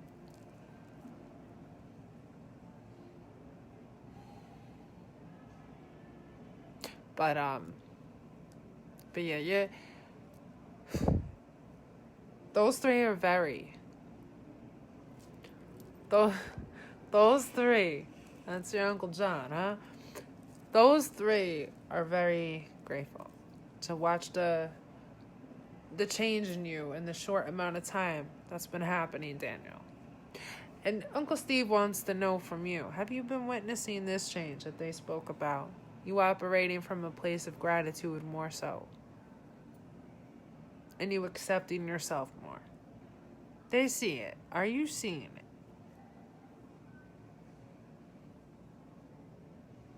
And they hope that you are.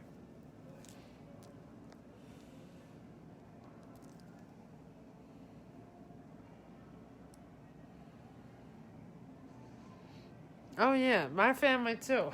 They've drinking. That's something that's allowed. Anything is like that. Believe it or not. Spirits still do it. They still have the same kind of life they had when they were here. If they want to have it, that is. Unless they want to cut it out, but...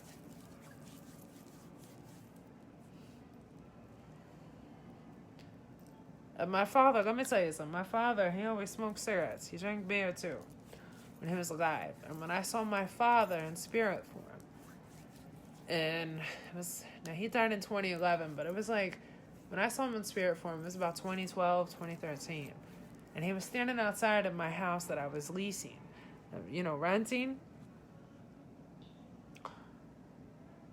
And he had a cigarette in his hand. And you know what? It was his brand. It smelled the same.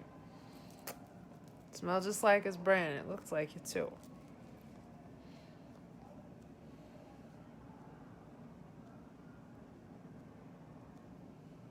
This change I have seen makes me feel blessed and helps me heal from my grandma's passing being my fault. Yeah, her passing's not your fault.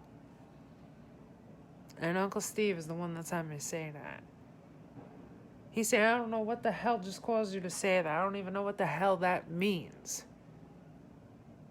If you say that again, I'm going to come down and wring your neck. He said, because that's another thing us spirits could do.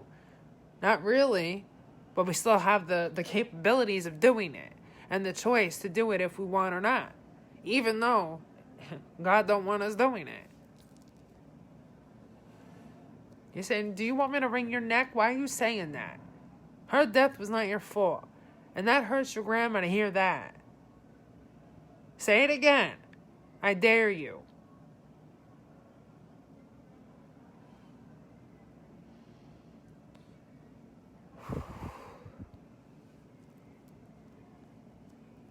We're glad you feel the change. Good. And be proud of yourself. But get the other out of your head.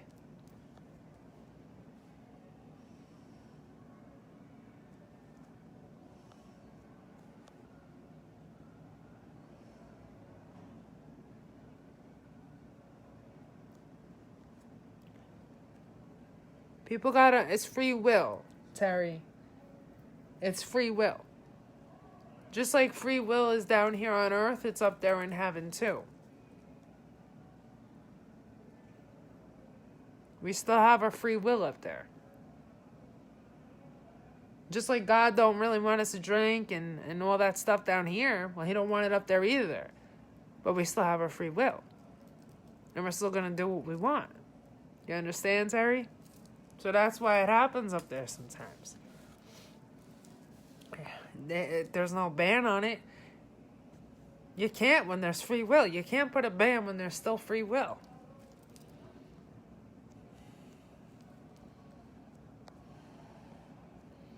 I hate to burst the bubble, but that's how it is.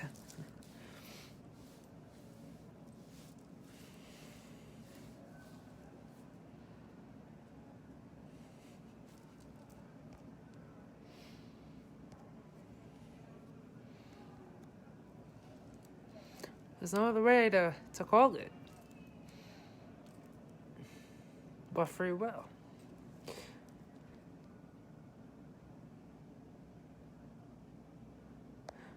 But I'm going to tell you something, too, that my spirit guide just said. Everybody has free will. Down here, up there. If it suits you, my spirit guide, it's actually my mom right now. She's saying like this to you, Terry. She's saying, because my mom's with me always during my lives and always, period. She's saying, if it suits you to go back to believing it's not allowed up there because it makes you feel better, do it. You don't have to listen to my kid. Now, my kid knows, meaning me, my kid knows, and she always called me kid, my kid knows that that's the case. Some people still do that stuff up here. She's saying, I put down the cigarettes when I died because I didn't even think it was right for me to do it down there. And I even put down the beer when I came up here because I didn't even think it was right for me to do it down there, but I still did it anyway. But up here, I don't do it. Some people still do. But if it makes you feel better, more at peace, to go back to believing people don't do it up there, then do that.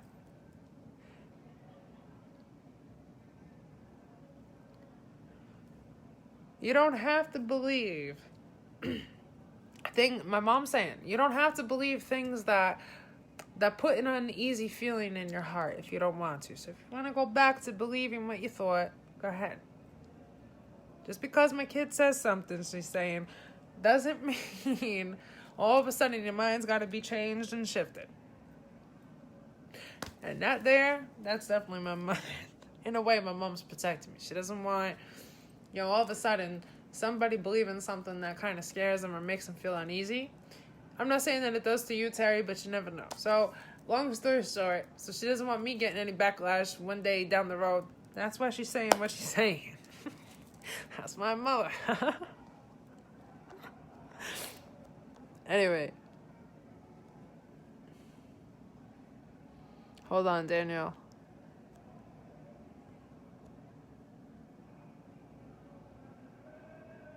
Hold on a minute, hold on. Sandra, hello. Sorry I missed your comment. No, I know that. And hold on, and I know that. That's not what I'm saying. That's not what I'm saying. And my mom's not saying that either. My mom's saying, we're not saying you don't believe. We're saying if you want to go back to believing what you thought, and just forget about what I said, because it might put an uneasy feeling in you to believe what we just said. Well, then you could do that. Do you understand what I'm telling you? I really don't have time to go through the whole thing again, to repeat the whole thing. But it was for the sake of, you're not having an uneasy feeling from the truth, and then of how heaven operates, and then me not one day, having to get any backlash for it if it devastates you.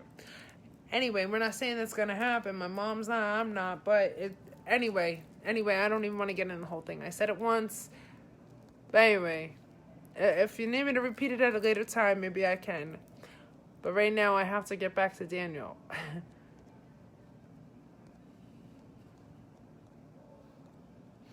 All right, so Daniel, what the heck is this? I want to see Ronnie James. DIO is not a word. What is that word supposed to be, Daniel? I hope not die. And you say when you go. Can you do me a favor and reword that sentence? Explain it how you meant it. So I could tell there's a typo. And why do you feel so cold? You currently feel cold now, Daniel?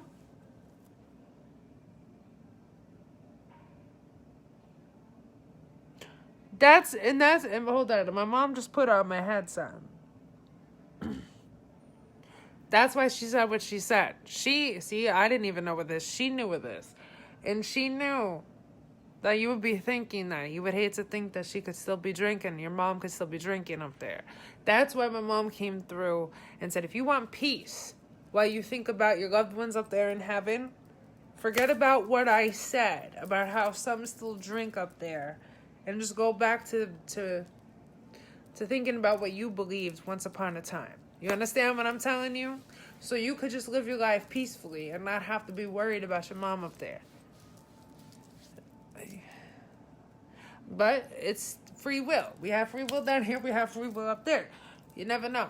Her free will, her minds might have changed when she went up there. And she might have chose not to. And let's hope for the best. She chose not to.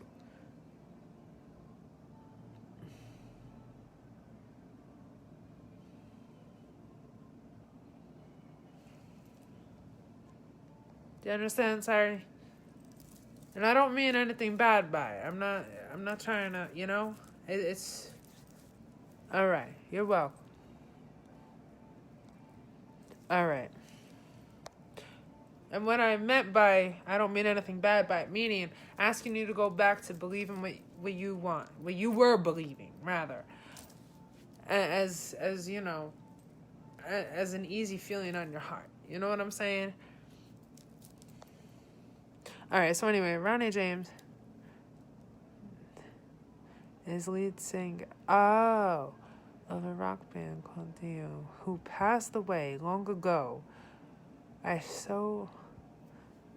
When I go means when I pass on, and yes, I currently feel. Oh, so you're wondering if you're gonna meet him. You want to meet him, you're saying, when you die, because he's already gone. All right, and then you currently feel cold.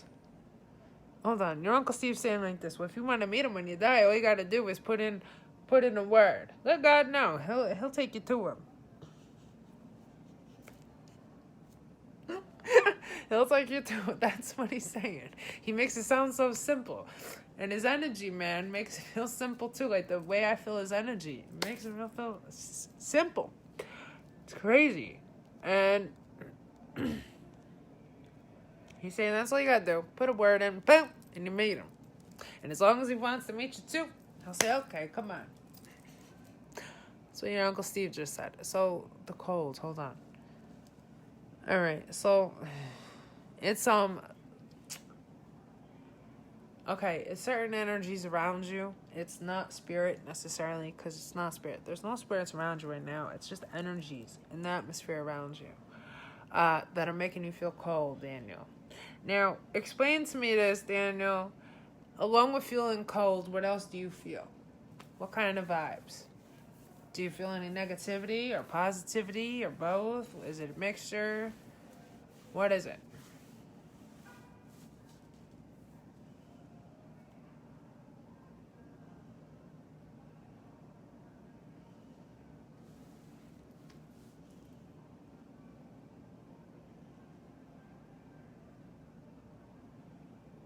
And Uncle Steve is saying if you want to light up a couple of incense and do not wave them around and then put them out quick like you normally do. He's saying, see if you could stick them in something to where it won't cause a fire, they won't fall over, and everything's going to be in one piece afterwards.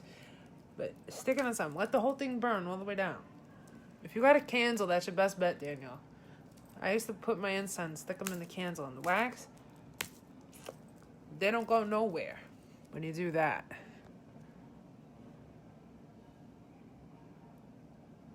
I feel neutral.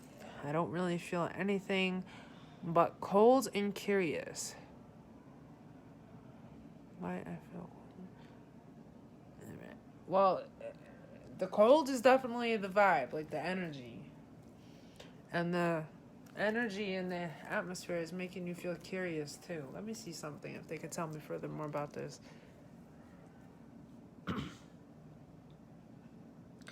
Alright, so Uncle Steve just tells me like this. Go be a detective. If you feel curious, go be a detective. He's saying after this reading with us and after Mel's live, go. Go sit down. Telepathically connect to us. We will give you some puzzle pieces in a way, so to speak. And you go and you put them together. Sometimes psychics are also detective psychics. And yeah, sometimes we are. I've cracked codes too. But anyway, long story short, yeah. You're feeling curious. You're feeling cold too, because you gotta put a puzzle piece together in a way, Daniel. And only you, Mr. Daniel Psychic, could do it. So after this live, they're gonna have you with little hints and telepathy, knowing what you gotta crack the code to, so to speak. Okay? Daniel, you got any other questions for him? Because they're about ready to close out, but they're saying if you have questions, they have time to answer.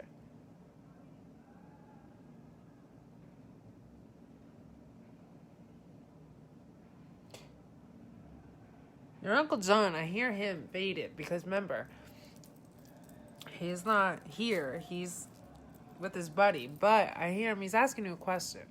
It's just like a little, family bonding moment question, if you will. And Uncle Steve is calling it that. Uncle John is going like this. Hey, Daniel, you know those hot Cheetos? I'm eating those now as I'm drinking my beer, he's going,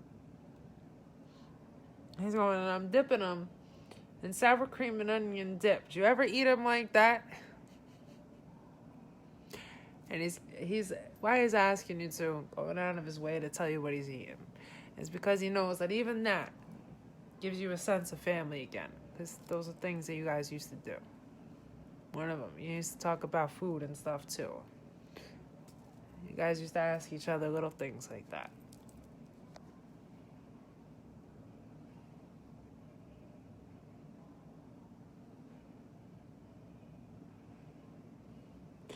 You never know. Maybe it is. It could be the spirit that's coming to visit you. You never know. That's going to give you the puzzle pieces. Alright, so yes, you're dead. When he's going, aren't they damn good? Especially when you dip them in that.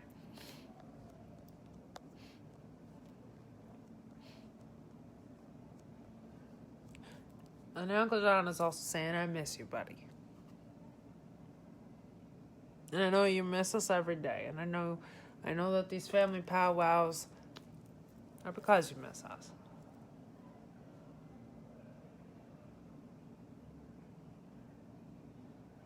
I know you miss having us around physically.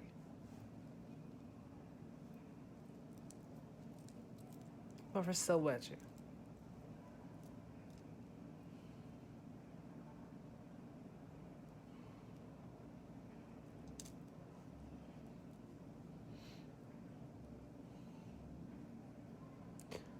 Alright, so Daniel, if there's anything else, any questions you have for them, let them know.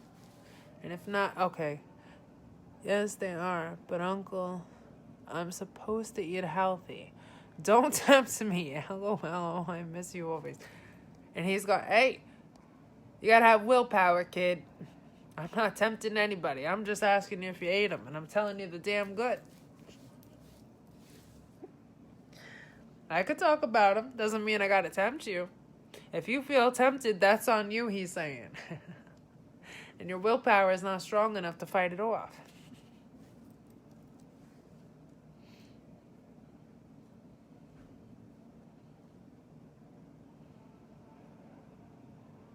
And he's saying, I love you too, kid. We all do. The three of us love you immensely.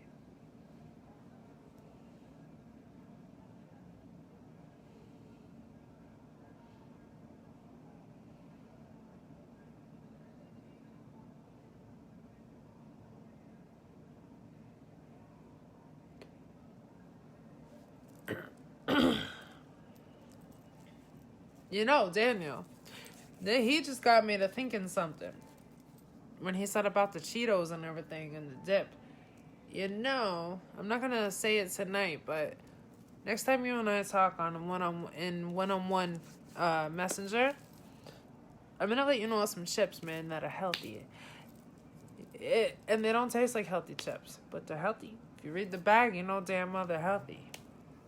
And I eat those. Those are the only chips I will eat. And there's an array of them, too. Different flavors, different brands. They're packed with protein. With freaking flavor galore. You don't even know, man. They're made out of chickpeas, some of them. Some of them are made out of quinoa. Some of them are made out of lentil beans. Let me tell you something. They're hearty, man. Right in between my teeth. I could tell I'm eating something. Because you feel the heartiness. I wouldn't know. If I didn't read the bag, I wouldn't know that they were made out of beans.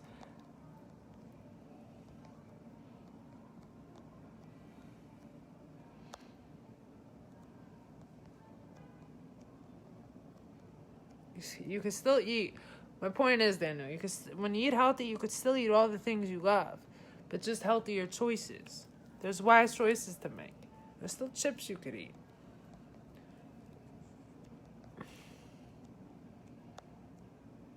Alright. And Grandma Mona's saying, I love you too. We all do. And Uncle Steve is saying, you keep your chin up always, like you've been. We love seeing that, kid. Okay?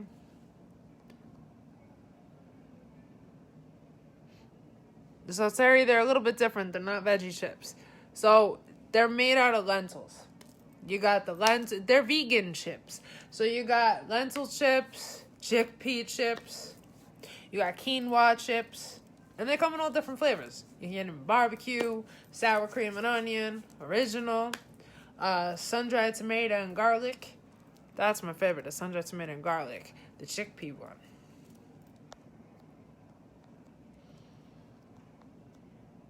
Then you can get quinoa and chips. You can get original. You can get barbecue. The barbecue's not bad. And quinoa, that's in the rice family. It's a grain. And they're literally made out of that.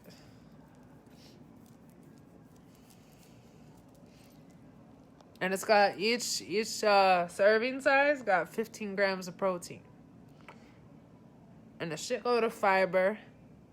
Barely any calories. No, they're different. They're not veggie chips.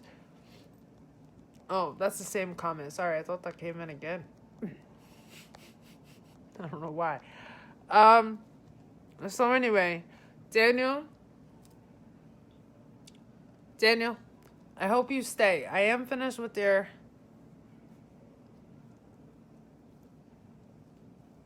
Daniel, I hope you stay. For the rest of the thing, even though your communication message is done, because I want to talk about some paranormal trippy things that have been going on, but it's awesome. And then I'm going to cut out for the night. But Daniel, you still here? Alright, and Kelly, good. I opened up the window. You're still here too. So what's been going on is this. So as you guys know, clearly I am gifted, right? So now, even though I'm at the level I am, I'm able to, see, hear, smell, really help, right? Get you connected with the deceased. Get you connected with your spirit guides. Give you the life guidance that you need. Give you the clarity that you need. Doesn't matter. Every day that goes by, my gifts are still developing. So now, as my gifts develop too, my soul is getting, and it's always been, but it's getting now even more so, brighter. The aura around my soul is getting even brighter. And all these spirits are so freaking attracted. It's not even funny. To my brightness, my bright light. I got, the other day, it was the funniest freaking thing. I got spirits in here, but they felt real calm, and I could tell. One was in my age group, the other one was in their 40s. It was a guy and a girl. The girl was in her 30s, like me, because I'm in my 30s, and the guy was in his 40s. And instantly, it came in, boom, their story, dating. They were close to getting married, but they were in a car crash together. They died on the same day, unfortunately. And he always protects her, even dead. And they're like that, stuck together at the hip. They're a duo. They don't go anywhere without one another. And they felt my light. They saw it. They got attracted. Boom. They got curious. They recently died, so of course they're gonna get curious. And they came in here, and they were so afraid that I would see them. Because they knew I didn't know them. They didn't want me to see. They didn't want to cause any trouble. But it's okay. I saw her. I'm sitting on the bed, and all of a sudden, in midair, go to the floor, I see a brown blob, okay? Boom, like that. Moving. And flying away, like, sporadically. And I said, what's that? Who is that? I did some digging and bang. Right then and there. Yeah, I got it. It was the girl. She was actually crouched down. You know how a body crouches down? And you walk crouched down? Because she was so afraid I would see her. So she thought walking crouching down, I wouldn't see her. But it's okay. No, she was actually safe. So was her boyfriend. And her boyfriend, big muscles. Boom, boom, boom. I see the outline of his body. Big muscles. Okay? Huge muscles. And he's standing there at the edge of my bed. I'm folding my clothes. And I just seen her a few minutes before. So I'm folding my laundry to put it away. And all of a sudden I go, in the corner of my eye, I see something. And I look head on. But I could tell he's still there. I go, what? But yeah, they just got attracted to my energy. They were safe. Those ones didn't harm me. And when I spoke out loud in the room to them, I heard them in telepathy afterwards, and they said, we're sorry. I said, don't be. I said, it's okay. I understand. You're just curious. I said, things happen. And I said, yeah, I would have liked to warn him because all in all, you guys are strangers. But I want you to realize your energy feels safe. I know you're not going to harm me. It's all right. My father comes down. He takes care of it. Took him out of my place, and he's talking to him, and I overhear in telepathy. And he was grateful, too, that they weren't here to harm me or nothing. But my dad, he's like me. You got to have some sort of warning. You know what I mean? Don't just come down. Let me know you're coming first in telepathy. Ask me if you can. Tell me who you are. You know what I mean? But, and then why I'm bringing it up, too.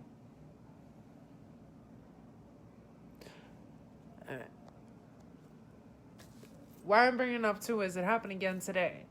And when it happened, it was like an hour before I came in live today. I'm standing with the bathroom door open, and I'm at the sink. And I'm putting my hair up, right? And all of a sudden, my head is like this a little. Because I'm putting my hair up, so I had to turn my head like this, right?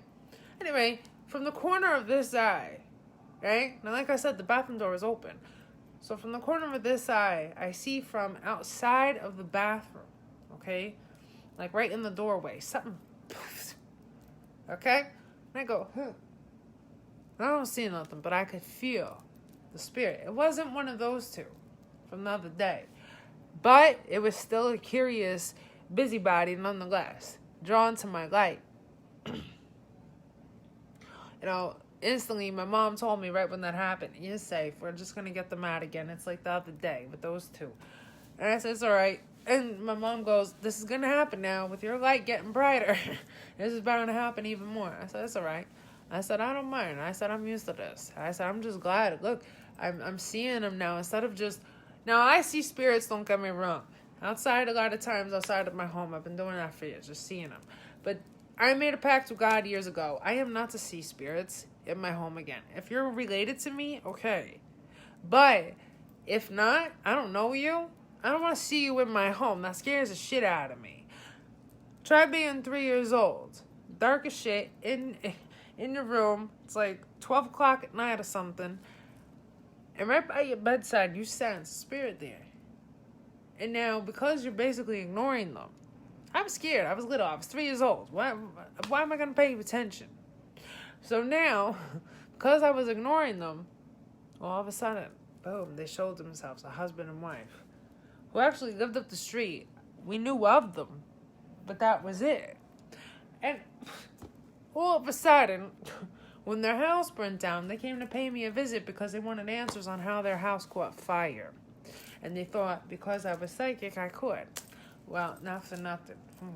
When I saw my house, I made that pact real quick. Oh my God, I just said a prayer quietly and slept. Yeah, I said, look, can I turn this side of my gift off? He turns it off for me. But now I'm starting to see like a big outline. It's crazy. But I don't know. I mean, I don't think I'm ever going to see spirits like that again, like in whole form in my home. But it came close with that muscle guy. But I didn't feel scared. He was different. That's a rare breed, man. He was very gentle, that's all.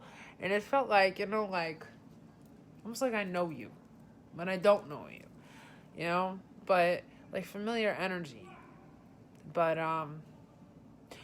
yeah, it's coming to a point now I can see the blobs, a spirit in a blob form. And it's cool. I'm grateful. And that's why it's okay. I'm okay with this. But I just don't know how it's going to progress. Like, how am I ever going to see them in whole form in my home again? That's going to scare the shit out of me. But we'll see what happens. But, so that's a little story I wanted to share with everybody. Let me see.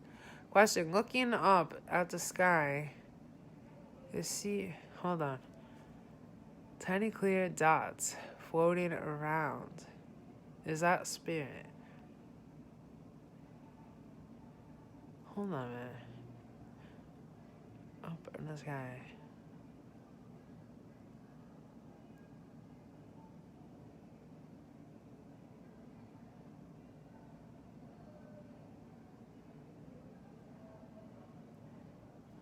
Hold on. Those are fairies, not spirits. And you know who told me that? My mother did. She knows. She says, you could trust me, Daniel. I may not be your mother. I may not be related to you, but I'm still a spirit. I know what I'm talking about. Yeah, that's my mother. But she's saying, she's saying those are fairies.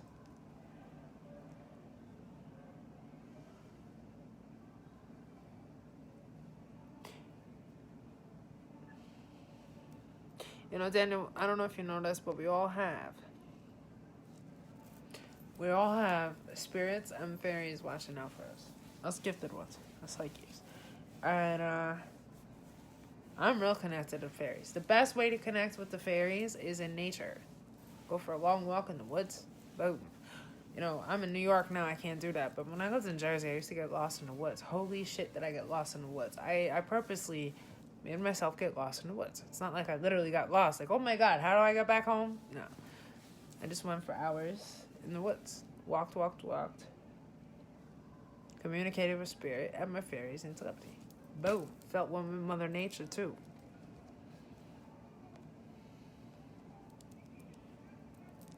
I guess you could call me a tree hugger in a way.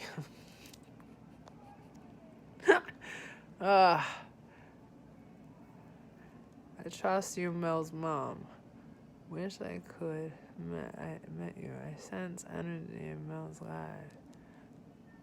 That's funny. You sense her energy in my lives. That's funny that you know that you picked up on that, Daniel, because Kamari, she's communicated with my mother many times. She never met her alive, but Kamari's gifted too, and she communicated with my mother many times in telepathy. My mom watches over her too. Because me and Kamari are close friends, Mom keeps an eye on her too. Because my mom sees that Kamari really looks out for me as well. Just like I look out for Kamari. So, Kamari has said to me many times after my lives, "Ooh, I heard your mom come through. No one else will know your mom's voice came out." Sometimes too, I swear to you, not for nothing, my voice will change sometimes and spirit will just talk out of me. And I've done it for my father, I've done it for my mother. She's seen too through my looks on my face. Kamari has that all of a sudden my expressions are getting like my parents. I mean, it's crazy. But yeah, Kamari too knows when my parents are around. Normally it's my father though with the lives, but tonight it's my mom. Heavily. My daughter had an experience like this too. She saw a shiny light floating fast in her baby's room. What was that? Well, that tells me that's a spirit.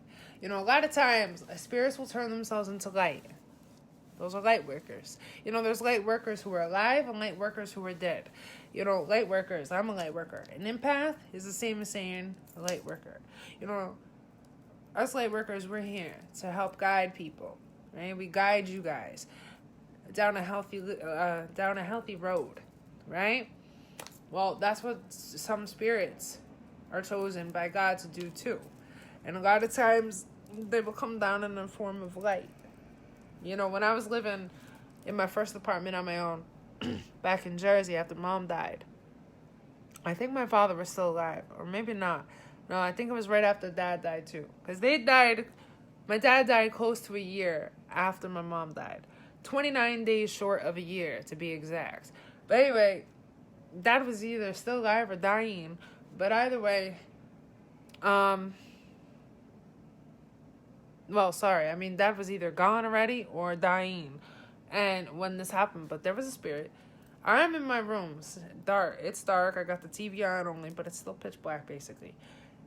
And I can't sleep. It's like 1 o'clock in the morning. I can't sleep. There's just a lot of shit going on in my life at that time, and I can't sleep. And my bedroom door was open. And looking out of my bedroom door, I could see my dining room. Now, in my dining room, I had my computer, my desktop computer on the desk. And what happened was, standing in front of the desk was a bright light, floating like a blob of light, yellow light, floating right above my floor. And all of a sudden, Spirit came to me in telepathy and said, "Wave, Mel, wave at the light." I waved at it, I went like this, like an idiot. And all of a sudden, simultaneously, the light waved back. I literally saw like a hand go up and extend out and go like that. I didn't feel scared. I didn't feel nothing. It felt awesome. It felt like natural shit. Like it was supposed to happen. But yeah, that's a light worker, Terry. And yeah, I'm getting yes, they were protecting them. And my mom's coming through me. Jesus, she's talking lots tonight through this. She's going, when that happens, whenever experiences like that happen, a light comes in, especially with little babies, yeah, they're protecting. My mom does that too. She's called a lot of times to go help babies, light work for babies, and just protect them.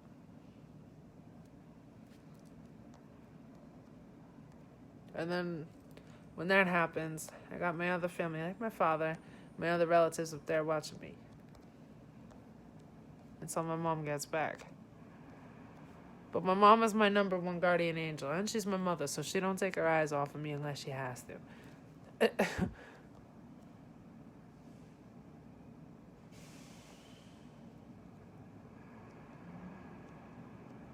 No, they're not dangerous. Jennifer, I just saw it. Alright, Kelly, let me see you. Sorry, Kelly, I missed your comment. Hold on. Wow, I love this. As long as you are okay with them being there, I would love to learn more of this. Kelly, yeah, I don't mind teaching you one day. I could talk about this shit forever. You don't understand. This is a part of my life. I noticed all this about me when I was 5 years old. 3, I did also, but primarily at 5. I mean, this started popping up at 3, but at 5, that's when I really started getting the ins and outs of this. But yeah, I don't mind. You can see your energy change when you are doing communications, and you can feel you connected. Hold on, let me see. To someone, actually. I mean, there were times, even when I'm not doing reads in here at times, Kelly and everyone else, there's times that I'm just talking to you guys about what I'm doing with my lives, like what kind of sessions I'm giving, things, services I'm giving, things of that nature, or just having normal conversations based on your comments. Yeah, even that, like, I feel sometimes my mom, sometimes my dad come in, and I feel my energy change. I can see it in my face as I look through the camera lens. It's not everybody else is gonna pick up on that, because not everybody is adapt to it, to knowing and seeing and sensing and everything else. But Kamari has seen it, and she's watched me because she really got acquainted in spirit with my parents. But yeah, I mean, me, obviously I know I remember my parents and how they were, and I feel them, so I know when it's happening.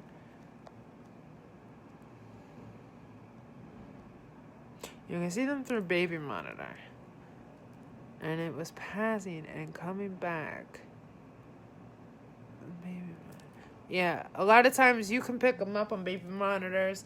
If you ever, I don't know what you guys know about this stuff too, but there's even getting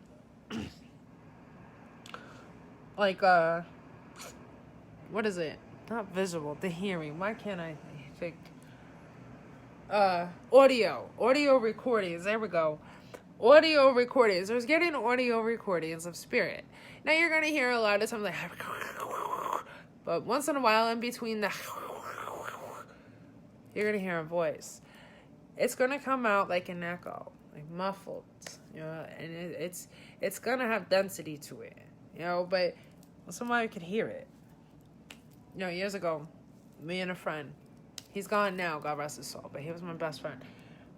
He and I, we would do that. He was big into this shit too, and he actually had a lot of equipment. I shit you not. In his bedroom, he had a bunch of equipment that could pick up this stuff. Okay.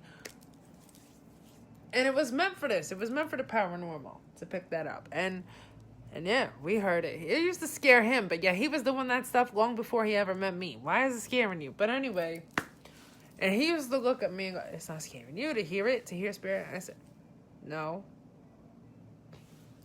But I will tell you this, I have proof too. I mean, there's hearing spirit too outside in your home, not in telepathy, like outside in your home, muffled that same way that you get it on audio, on recording. I've had that happen many times. I'll say something out loud in my home to spirit when I know they're there, and then sometimes they'll just answer me back like that, and I hear it outside in my home. It's pretty cool. It's wild. I can listen to you all day. I wish I'd be with you 24/7. No, I see that. I'll teach you. Don't worry, Kelly. I don't have a problem with that.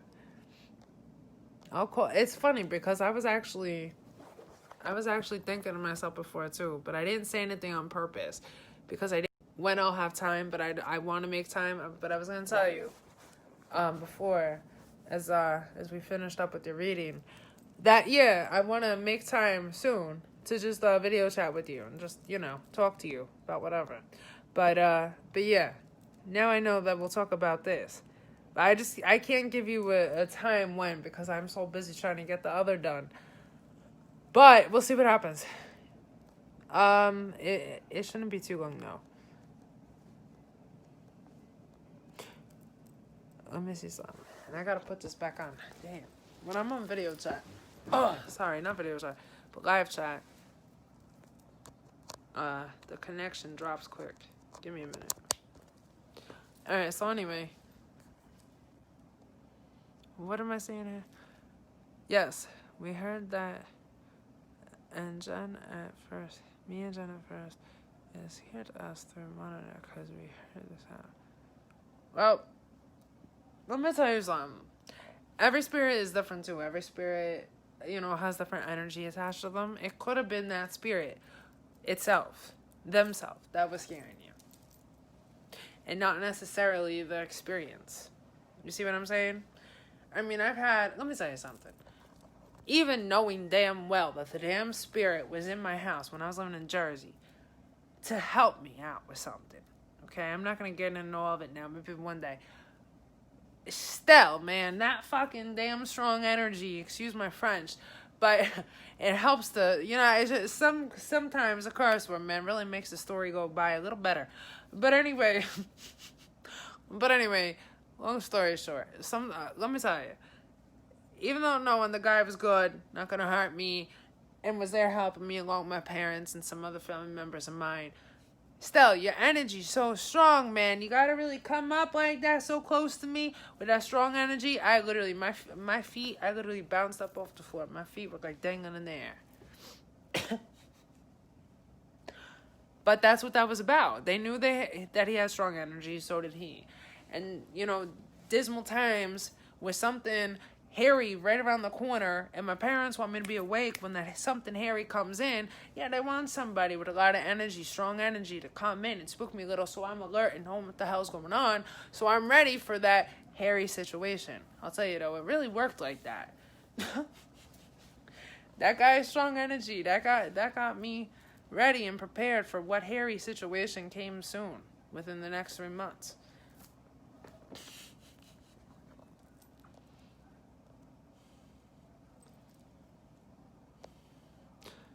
Kelly, thank you. Yeah, and it will. We'll have fun. I'll make it fun, alright? But yeah, I'll tell you though, you guys, a lot comes with it. I mean, when you're fully developed, your gifts are fully developed, you're gonna be at the level I'm at. To where some of the experiences that I just spoke about, it will be of an option to you to see and engage in. Here, let me share one last story with you and then I'm gonna go for the night. But, listen to this. It was the year 2012, so 2 years after my mom died and 1 year after my dad died. And there was a little bit of a dilemma going on in my life and hardship. And I was feeling drained because of the hardships around me. I took a time out to lay on my couch, just take a load off, because my body felt so exhausted from being drained, mentally and emotionally drained from the times around me. Laying on my couch, and in that apartment of mine in Jersey, as I laid on my couch, I could see into the kitchen. So I could see the computer desk with my desktop computer on it. I could see out into the kitchen. I could even see a part of my kitchen table that I had in the kitchen. Now, I had my kitchen light off. The kitchen was dark inside. And obviously, because I wasn't in it, I'm not the type to keep lights on if I'm not in there. Not that I had to say that, I just felt like it. Felt like being a wise ass for a second. Excuse me. But yeah, no. And that's me. I like to make the lives fun. I like to make everything fun. So if I throw in a little wise assy comment, it's just to make it fun, nothing else. But with that being said, I'm laying on the couch, looking in, because I'm watching TV. But from where I'm laying, because I was laying down, I basically had to see the TV from the corner of my eye. But I could mostly, with the front of my eyes, I could see, the dining room area that had the computer desk in it, and see partly into the kitchen. And what the hell was going on was, all of a sudden, now I was in the process of just finishing crying too, because I was thinking about the mess I was in, and about how drained I was, and how I had to get undrained so I can try to fix this mess. But anyway, long story short, Mom and Dad all of a sudden, one by one. Mom was in a white gown. Mom had a halo around her head. And I'm going to state it because the book states it. And it will come out soon. So, long story short, my baby too. You'll see what happened there. But my baby's gone too. You'll see what happened there in the book. But my dad was holding my daughter, my baby. He's holding my daughter. He's walking, like floating in midair, feet dangling on the floor, and he's floating shoulder to shoulder next to my mom. And my dad looks real quick to turn to look at me. He goes, "Ay." And then all of a sudden they float into the kitchen. And I see too, there's a white gown on my daughter. And there's a halo around my daughter's head. And I see like this side of her head like positioned outward on my dad's arm like. And my dad, he had this favorite green tea of his. Looked beat up, he wore it so much. It was really his favorite. And these beat up favorite jeans of his that looked so worn. And he used to tell me and my mother, well, they're comfortable. I'm not throwing them out. You want me to throw them out? I'm not. He had that on. And his favorite moccasins too, that he swore, you know, were still good too. Jesus, he wore everything until they fell apart, literally, and then he bought new. And me and my mother were different. We wanted something new. Well, we didn't wait till our shit fell apart. We bought that something new. I am still that way today. But anyway, my father, my mother, my kid are floating through. They just grabbed my attention. I needed to see them that day. And like I said, I just got done crying about the mess I was in. I didn't know what the hell was going to happen. And they came down to give me reassurance. And to that reassurance of, you know, we're with you, we're watching, it's alright. You know, and that was a time too. Think about it. When you're drained, you're going through a lot of mess. You're not so quick to keep tabs on cleaning every so often. You know, like right away rather. I was doing it every so often, so I had a pile up of dishes in my sink, and that was never like me. And I heard my parents outside in my apartment talking. My mom goes, "Oh no, Robert, that's my father. This kid's got to get to cleaning." And my dad goes, "I know, it's starting to stink. This kid's got to undepress herself." Well, not for nothing. That same week, I got to clean, and I cleaned everything up. Some of the dishes, I'm not going to lie, I had to throw out because I let them crust up. And they were sitting there without soaking for a little too long. But hey, at least I still had a pile of dishes and everything else inside of my cabinets. But, long story short, yeah, that's another way, you know, spirits come through. They give you that energy. It wasn't seeing them that let me go, oh, let me clean. No, it was, they literally gave me that boost of energy. You know, and afterwards, I just felt compelled. Shortly after they floated into my kitchen, I felt compelled to go and turn my body to this side. So now, as I turned my body that side, as I still was laying on the couch, my head was facing the inside cushions on my couch. And I just got real drained, more so. Feeling real sleepy. So I closed my eyes, right? And I'm in between sleeping and being awake. And all of a sudden, right here on this sheet, I feel 1 and then 2. And instantly when I felt that, I heard a telepathy. Mom and Dad gave you a kiss, one by one. And I felt the sensation of their energy from their kiss. Their kisses there for a while on my cheek, and right after I felt it, literally I fell asleep. And they came in to give me energy to make me go to sleep. They wanted me to sleep. I was keeping myself up awake for what? I was burning myself out more so by staying up thinking about the shit I was in and crying. So they know Mel needs to sleep, and Mel needs to stop thinking about this for a minute. And this way, when she wakes up, she feels refreshed and can tackle this shit. And I did. It worked just like that. You know, and even after I woke up, like, I felt the energy of their kisses still. And that was momentum to, you know what, let me get myself up and at them and start doing this. But yeah, they know the kid. They know me. They knew that would work, and they were right. But anyway, so that was the last thing, like I said, that I was going to say. And I said it, so well, thank you for sharing all these stories. Love them all. I cannot wait to read your book.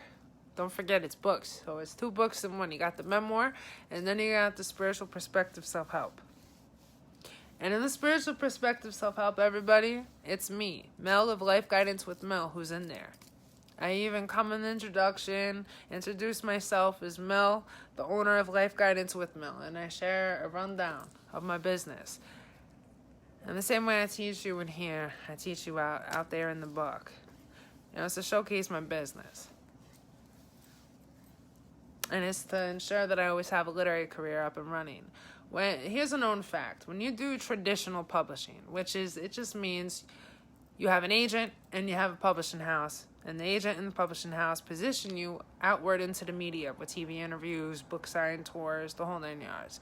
Well, the agent and the publisher feels better with jumping on board with you, a first-time author, if you have a business to conjoin with your literary career. Because this way they know, okay, well, the business is up and running, so therefore they're always going to have more to write about. So more books are going to come. It's not one hit wonder and the author's gone. We're going to keep making money from this author because as long as their business is up and running, so will their books. You see what I'm saying? So, it's just a blessing in disguise that I was able to do both. Thankfully, I'm a businesswoman too, not just an author. I'm going to do one of these. There we go. Sometimes you got to remember to do those. I know I do. Every chance I get.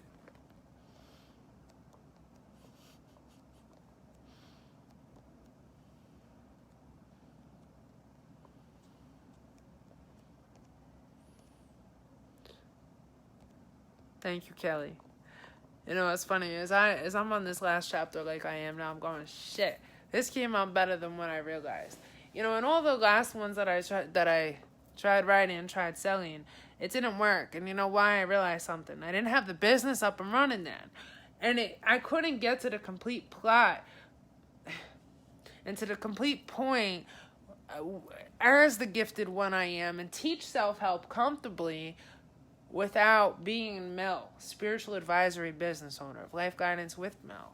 The self-help, look, without having a business to go with it, it was almost like when you read it, it's like, and I know the agents were like this too. They even told me, well, where do your credentials come from to teach yourself help?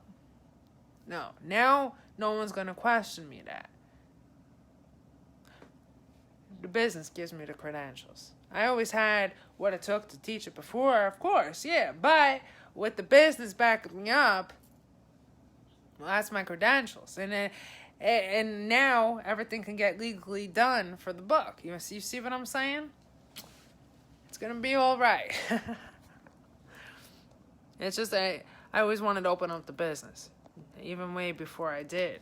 And even years when I started this book, because remember, in 2012 I started it. But I had to keep rewriting as I kept getting rejected because it wasn't coming together with the valid point due to the business wasn't started. But there was a lot of life that I had to, tackle. There was a lot of things going on, shitstorms. So I didn't have the opportunity to start the business yet. When you have a business, you got to really focus on it wholeheartedly. I'm not even doing that right now, but because I have the book too, I'm trying to get done. But thank God I still have enough time to do it. You know what I mean? Like, even though I'm not giving it 100% right now, I'm still giving it 90% to where I'm still getting my clients, having a good rapport with my clients, making a good name for myself, still surviving and eating from what I'm making from my business. You know what I mean? Thank you, Kelly. How can we get your book? Well, it's not out yet, Terry. I'm still trying to finish everything up, and then hopefully by the end of this month, October, I know we're in September, but we're almost at October, so that's why I said the end of this month. But October, hopefully by then, my plan goes as planned, and I start sending it off to literary agents. Cross your fingers, all right? But I believe this one's going to get bit. I'm going to have bites. I know it. Because even the query letter is done appropriately now because I know it like the back of my hand. So I was able to write that professional business pitch with no problem. So just like I see a book come together in the query letter, I know the agents will too, because the agents get the query letter before they get the manuscript. It's going to be all right. I feel it. Luck's on my side, so are my parents. They back me up. Everything's going to be okay. You don't try something from 2012 to now and never stop in between and keep coming up with new ideas of how to do it, and to where you never see it have its day. No. I've been becoming smarter and smarter with this all these years, and I never once gave up.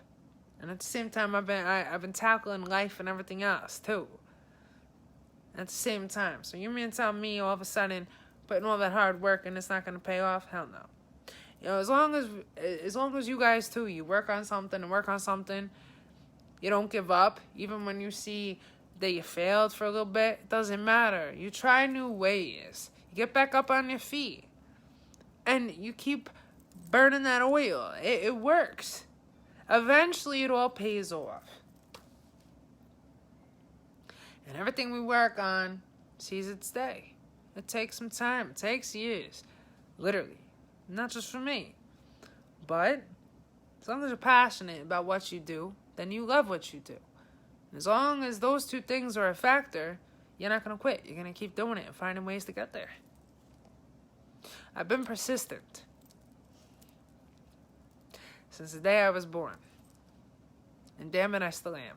I'm the only person, the only female especially, that will stand there and insist on opening up the doors. I have literally 5 shopping bags from the grocery store, plastic ones, in each hand. What does this mean? This means someone's seen me struggle before to open the door to a building, as I had 5 bags in each. The stranger was willing to open up the door. I said, no, it's okay. I'm the type where if I try something, I know I could do it. I've done it before. 5 bags in each hand don't mean shit. I could turn the knob. It takes a minute to turn the knob as I got all those heavy bags in one hand, but it's not impossible for me. The stranger's watching me. And he's gone, wow, you're persistent. All of a sudden, when he said, wow, you're persistent, I got it turned, and I opened up the door. I said, see, told you. Told you when there's a will, there's a way. He said, wow. I said, I'm sorry, I'm just the type that don't give up.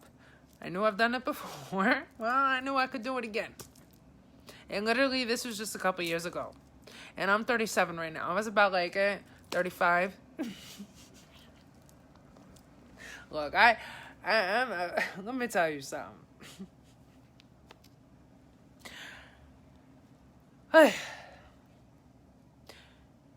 Unless we have belief in ourselves, there's not too much to our lives. Nothing comes easy. Everything takes hard work and dedication. You want something to happen overnight that you want ever so badly, yes. You're human. Of course you're going to want that. I want it too. But life don't work like that. And that's a lesson that comes with all of our lives. But some people, even though they know that, they don't want to accept it. So they act like they don't know. And they act all, greedy and selfish and whiny and bratty. And meanwhile, a lot of them, they're older than me. And where's that going to get you, though? Nowhere. Whatever you want to see come to fruition, it's not going to. The brats of the world, especially adult brats, don't get what they want. Karma's a bitch. Karma insists you don't get it. With persistence, with patience, and with knowing not everything happens. Well, nothing comes to us just like that. The big things in life take patience, persistence, perseverance, drive, hard work. Well, we always win eventually, those of us that know that. Because we know that giving up, quitting, well, all that's going to do is have us become a failure. Quitting doesn't protect us. It just has us fail. What does protect us is never giving up and eventually getting there. Because when we're there, we're oh so happy. And then we're just automatically protected. Maturity. It's not a thing of the past. It's not something that is non-existent. It exists, and it's a thing of the now, and it's always been a thing of the now. And what that little scenario that just came out of my mouth a second ago, that's maturity. And a lot of people, they don't want to be mature. They don't want to know what maturity is. Let me tell you something. It's a hell of a lot easier to be mature than childish. Get you a lot further in life. In the same way I talk in these lives, the same type of teachings I give in these lives, I do in the memoir and I do in my self-help book.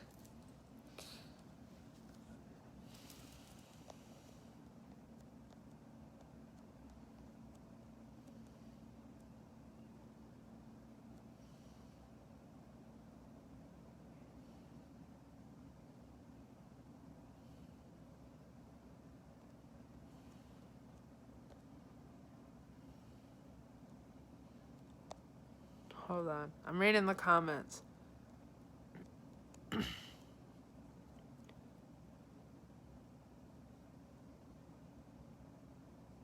Alright, Terry, good night. Alright, and you will be back tomorrow. Good. Terry, I'll see you tomorrow. And good night, and thank you, okay, for coming in tonight. And thank you for showing interest, too, in the work I do and in my books as well, okay? I appreciate it. Kelly, you're welcome, and thank you. Alright, so what I'm going to do is I'm going to say goodnight myself. Everybody, you take care of yourselves. Alright, I'll be back tomorrow. My normal time, 7:30 p.m. Eastern Time. I was a little late tonight. Not even a little late. I think I started an hour. An hour later, 8:30. But anyway, long story short. How long have I been in here tonight? 2 hours, 34 minutes, 57 seconds. I'm not even trained. See, look at this. So, that's a nice thing. So,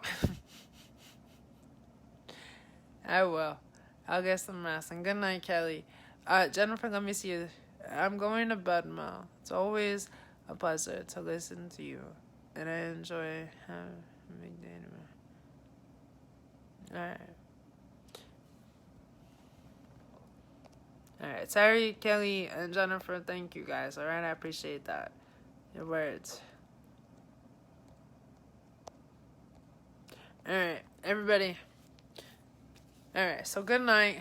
God bless. Love and light. I'll see you guys tomorrow at 7:30. The latest I'll be on is 8 or 8:30, but I doubt it. I'm going to try to come in at 7:30. I should be able to tomorrow.